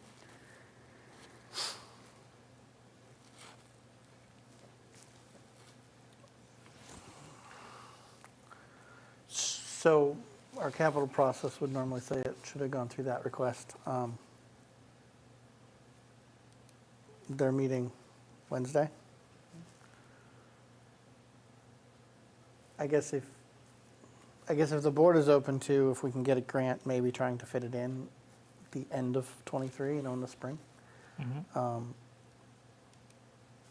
My thoughts would be to defer it to capital planning to look at with the rest of their list and see if they feel like they would recommend supporting a grant application, and then if funding comes in, we can move that project, and if it doesn't, it doesn't, because that's, where it is in the priorities, but maybe defer to their recommendation if Yeah, and they're meeting later this week. Wednesday. So that would give, and you're going to be at that meeting. Right, and they're going to get the same memo. So, so I guess maybe my Just thoughts stick is, with the our process. statement is to defer to them, have them discuss whether they want to consider it and think that it should be added to the docket or not. And at least give Mariah feedback on whether to submit interest and begin the process. And it can always hinge on whether we get the funding or not. Is there no match I would have to double check. Okay. If for there- Wednesday? I'm sure Capital will ask. Yeah, I'll take a look. Yeah. Does that work for you? That's fine. There's no match. I the just other found, it's right in front of me. Perfect. Well, that's even better. The other concern I have is just there's a couple places where this is listed. The culverts, there's a couple different grant opportunities in your list for it. I'm reluctant to put that on the list with where, let me say this again, it's not coming out right. I'd be reluctant to put that on a grant application where we can apply for one of the other projects that's on this list, like Church Street Bridge. That needs to happen first, in my mind. If the voters decide to do something and we can get grant funding, I would not want to divert that to the culvert over the bridge. Does that make sense? Like the one stop, I guess, is what I'm specifically looking at. Right, so the one stop, you have multiple, you can submit up to 4 projects. Okay. So they wouldn't be competing technically, like, I guess they could technically compete against each other, but I don't think they would be weighing, usually they ask you to prioritize Okay. so that they're not picking your number 4 project if they're in the same category. So they're not picking Wheelock over the bridge if you had funding available for either, or we're doing that. So the one stop was a new process that the governor rolled out last year, which took all of a multitude, 10 different, I think, grant procedures that had already been in existence and put them under one application. You start with a expression of interest of all your different projects, and then the departments come back and say, we think this funding source of the 10 is the Right. right match for that. Gotcha. And if they were in the same pool, you could say, we don't want to submit both, but it's also unlikely, the difference in magnitude of the 2 projects is unlikely that they would be in the same running for the same slot. Right. They Okay. could come back and say 2 completely different funding sources. Right. Gotcha. But that also means if there's other projects that you want to see the one-stop application go in on, we can add more. I'm not ready to answer that till we get through the project capital plan and everything else that they're working on. Too many unknowns For sure. or ongoing. Mass Trails, do we have a request in for that would align with that for capital? To do some mapping, is that similar or is that different? Oh, no, that's different. Would you Never like me to go through? This is a pet project. I kind of remember, so if Scott, if you want more detail. If we've got time. Well, I don't want to take it, I'll try to do this quick. If we're not going to act on it tonight, I can always review that at another time. Okay, I think the only one that's really time sensitive was the culvert, right, the DER? yeah. Okay. Yeah. The other ones are more of a heads up, and if you have specific questions on any of them, I'm happy to go through them. If if you'd rather talk offline about them, that's cool too. That makes more sense. The conversation that you're all having, there's some of these items that there would be some steps that happen in advance of being able to submit the application. I'm looking at the public transit Right. Irving Center, something we keep talking about. How do we make that safer? Do we do bus pull-offs, things of that nature? But we'd have to have some preemptive efforts on the town's Right. behalf before we could do an action grant like this. And this conversation really, it bridges well with the master project list, so I don't know the next time you want to all review that. I updated it last week.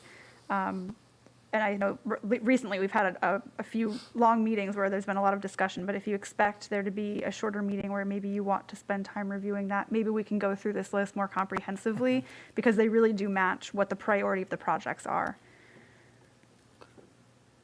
Yeah, generally, most things on this list that I see are things that are on the capital docket. They're on our horizon. Yeah. They're all kind of things coming up for the most part. Yeah. Or things we're trying to figure out how to deal with at this time, so that's fine with me. And I think this was also partly from the discussion with the FinCom about if we create a matching, I think, Brian, you brought that up. If we create a grant matching account, what goes in there? Exactly. And right now, the recommendation that we're starting with is $25,000.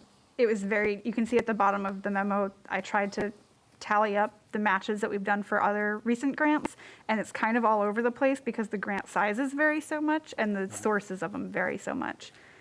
But I think $25,000 would get us to a good place. Oftentimes grant matches are about 20%. So if we're applying for $100,000, that would give us, a little wiggle room. And it doesn't include the potentially the in-kind staff, which you often can attribute a portion of that match as in-kind. Right. Or already budgeted money, like we did with the town clerk budget when we converted the microfiche over to digital. We already had money set aside for something similar. Correct. Got it.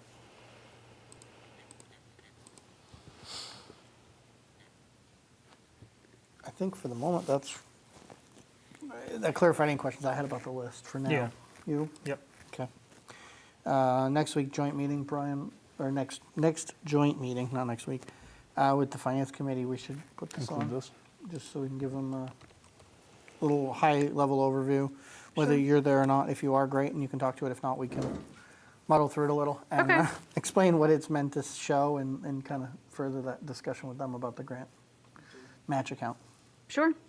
In the meantime, we'll send this to capital planning for this week. Yes, please. All right. A lot going on. Any good questions you had? You good on that? I'm good on that. Okay. Thank you. Mariah. Thank you. All right, back to the top, Town meeting? which is, review STM warrant. Only change is the capital, I guess myself, I'm discussed with the assessor the software upgrade a little further, which is a capital request for FY23 that we delayed from FY22. And I proposed to the capital planning committee that we bring it to the board to consider for the special town meeting to do this year, to get that moving sooner. I know with the assessor's timeline to retire and all that, the sooner that we get that done and they're on the new platform, can get used to it, as well as it's part of our migration off of the server. It's the last thing running on the server right now, so getting that off the server and into the cloud or whatever that solution's going to be, this would just help further that faster. So the capital planning committee had moved to recommend that we put it on the STM to fund it in the current year from free cash. Okay. So I don't know if you have questions or concerns. I believe it's 25 or 30. 30. I didn't pull it up yet.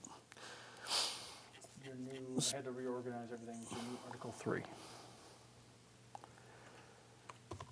So it's $25,000.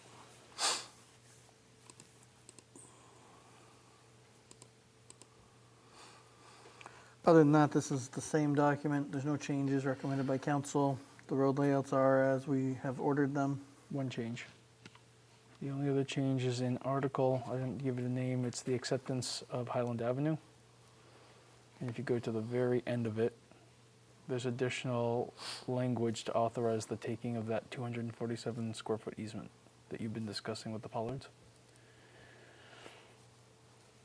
Those two sentences were inadvertently left out of the earlier version of this draft. But that has been reviewed by council and she agrees. She's recommending it as a taking of an easement of 247 square feet. Okay.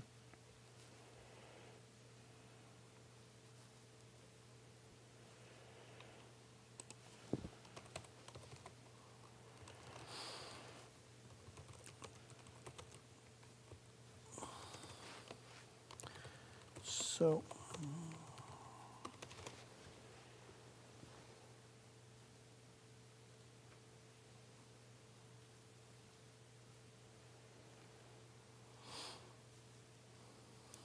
okay. I was gonna say, we have takings further down, but this is kind of combined into the one article, right? Correct.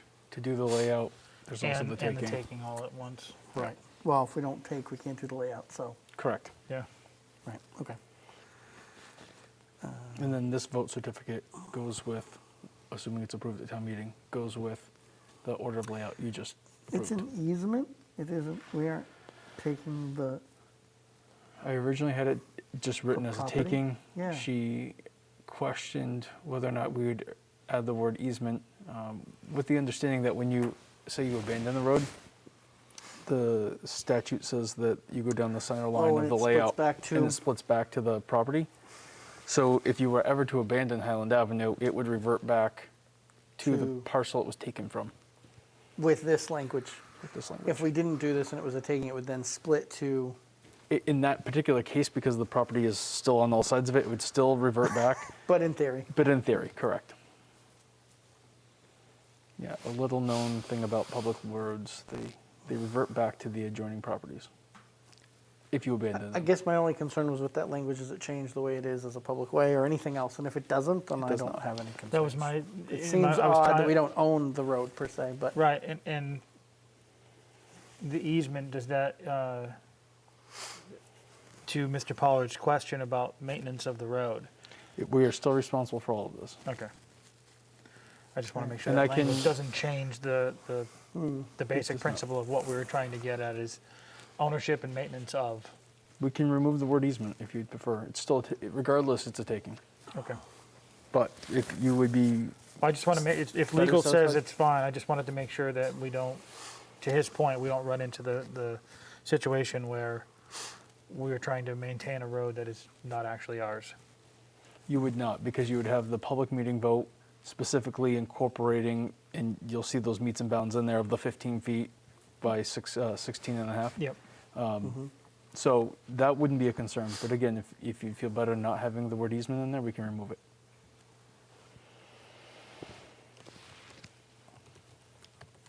I'm not concerned if it doesn't change anything, it just raised my eyebrow. I Yeah, guess. me too. So, I'm fine with it.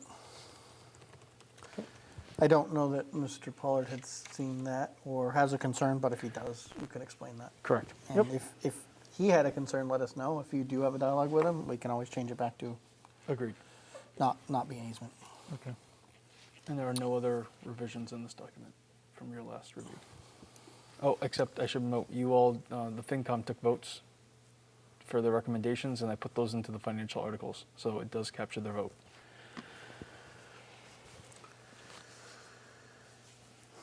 Yep, we need to check with them on Article 3 next meeting. Yep. Okay. Any questions or concerns? No. Okay. We still do need to determine format, layout, location, timing Right. with that new criteria of outside of March 12th to 19th.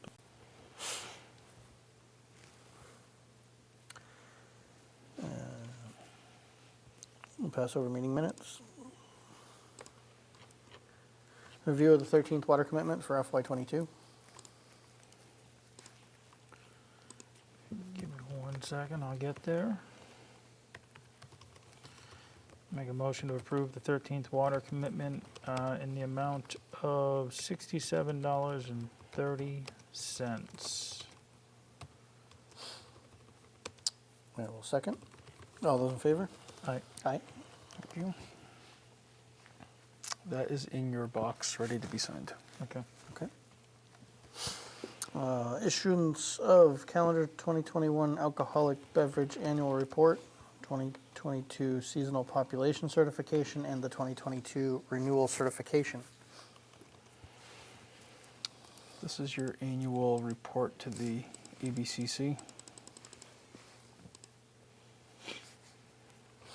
So the first one is just reporting back the number of licenses you issued, the fees you charged, and that we had no issues.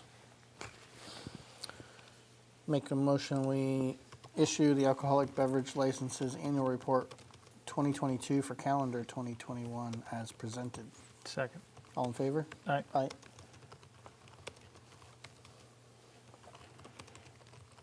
The next one should be your renewal report.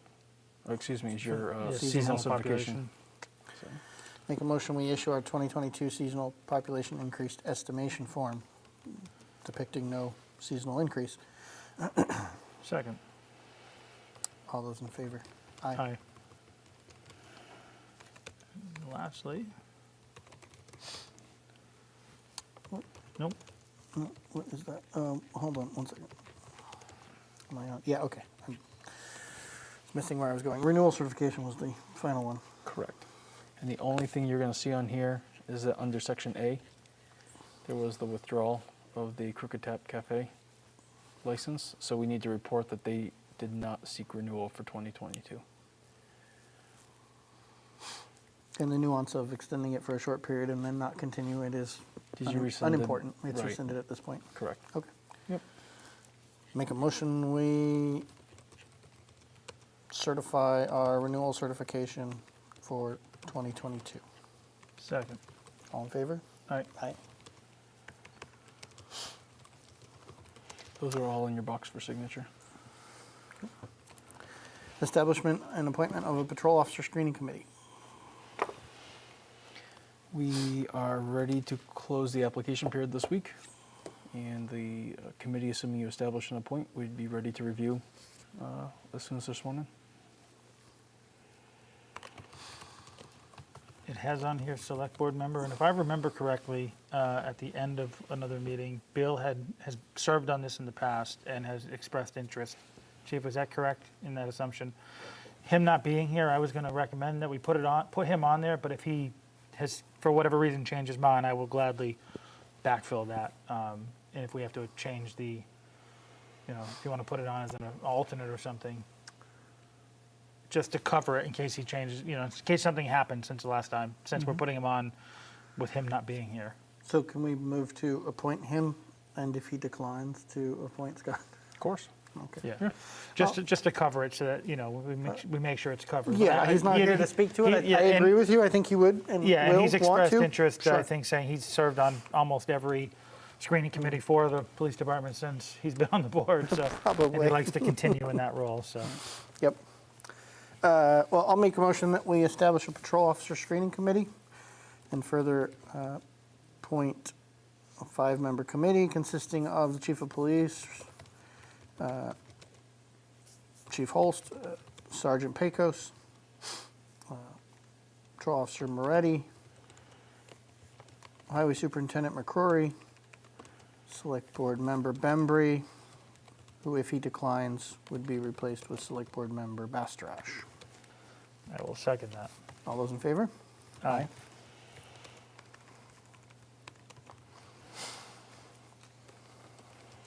Okay. I don't think I skipped anything. I've been This marking them time. off as we went down. I'm trying so, to, but that doesn't always, Yeah, I'm not always successful. everything but meeting minutes, so we're good. One other item, just to get your feedback on whether you want to put on a future agenda. I was speaking with Glenn McCrory about snow clearing and just the overall change in, I don't get into climate or what it is, but the overall weather patterns have varied from what they historically used to be. So we're seeing a lot of different things than we used to. And so he just proposed the question, does the board want to discuss with him any changes in our clearing policy, when we clear, when we don't, what, what are the triggers that cause that? Or are we satisfied with the actions that they have been taking and are good with it as is? So he proposed the question, and when do they go out and clear? If we have ice, we have snow, rain, it seems to be rain and ice and a little bit of snow and things like that. So So- he asked the question, and whether we have concerns or want to discuss it with him is in the policy around when and how. I don't know if I have any concerns with it, but it wouldn't be a bad idea to have that. We do have more of a contingency of our residents watching our meetings and participating. So having that conversation and then getting that information out to remind everybody what the practices are and what the policy is. So having that conversation. Okay. We'll put it on. I don't know if it'll be next meeting because it's going to be a big agenda that meeting, but at least in one of the next couple. Yeah. And he'll join us. And Yeah. Just to touch on it. right. I know one of the questions was, we may have, at least in my experience, our roads are often better cleared than other communities. And is that what we want, or is that, the way we want to spend our funds? And personally, I brag about how our roads are, and Sure. when I drive into some other towns, I'm like, I wish. Yeah. So anyway, not to, there's a dozen reasons why roads are handled the way they are in different areas, and not to speak ill of that, but Yep. he just brought up the question: should we be doing it differently? So I agree with you. I don't necessarily have concerns, but we'll bring him in and have a conversation. Okay. Okay. With that, if there's no other business, Can I bring up one quick topic before we move? you may. So First Light is finishing a process related to their FERC relicensing, and they have been meeting with stakeholders to discuss recreational opportunities for years now. So they've gotten to a point where they are drafting a document they're calling an agreement in principle, and they are asking the stakeholders to review and consider that. So they are asking the 4 towns who about their properties or have their properties within their borders to review this document and also discuss signing on. So we received a draft. I would like to get it before the 3 of you but I also understand that you all may need some guidance on a document like this. And I don't know if that would be a legal counsel review. I don't know if that would be somebody who works in the environmental sciences that you would want to review. So anyhow, I would like to send the draft to you all for consideration. First Light was hoping that you would consider it at your February 7th meeting. But I also understand that you likely need assistance reviewing something like this and maybe have questions that you'll need answered. So I'm happy to, if you agree to consider it at an upcoming meeting, I'm happy to pull together the resources and the expertise that you would want to review it. So I pose that for your consideration.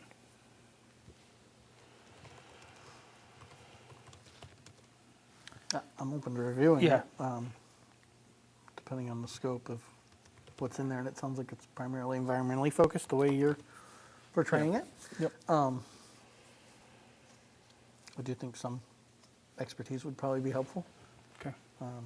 especially if it's the town committing some support or opinion on their impacts, and I believe a 50-year license, right? Right. It's a long period of time to be Right. offering an opinion without the expertise. So, Scott, I don't know your thoughts, but Brian, maybe if Scott agrees, if you have a resource or a expert that you think would fit the bill for what you've seen, Okay. that you can line up for next meeting, that's great. If not, then I think we should review and probably plan to have something for the following meeting. So just thinking about next meeting being a very lengthy meeting already, I didn't know if there was an opportunity to hold a brief meeting with just a specialty one-off, some random On that topic? on that topic, and call in, the expert and have a meeting to discuss that prior to the 7th. Still keep it on the agenda for the 7th to then make a decision. Okay. But to give time to actually review something like that. And the 50-year FERC license is a pretty substantial license that we want to be a part of, and give some time to be a part of effectively and not just rush through on a very busy schedule anyways. I agree. So I'd be amenable to reviewing it and also meeting with people with some expertise to answer questions that we may have. But I would like to see it at a different meeting and not one that's already going to be several hours long for budget. No, that's, yeah. So I didn't think we'd be in a position to review and decide in one meeting anyway, so that maybe allows us to get it on a shorter timeline. yeah. So There's reasons they are an important partner in our community, but there's also areas that we should be diligent about, so. Brian, if you identify a resource, technical resource, Okay. and find some dates, Okay. and circulate those, and if we can find a time that lines up before the 7th, we'll hold a meeting just for that. I'm fine with Okay. that. Thank Okay. you all. With that, I'll make a motion that we go into executive session pursuant to Mass General Law, Chapter 30A, Section 21A1, to discuss the reputation, character, physical condition, or mental health, rather than professional competence of an individual, or discuss the discipline or dismissal of, or complaints or charges against, a public officer, employee, staff member, or individual. Immediately following, move into executive session pursuant to Mass General Law, Chapter 30A, Section 21A3, to discuss strategy with respect to litigation if an open meeting may have a detrimental effect on the litigating position of the public body, which the chair does so declare.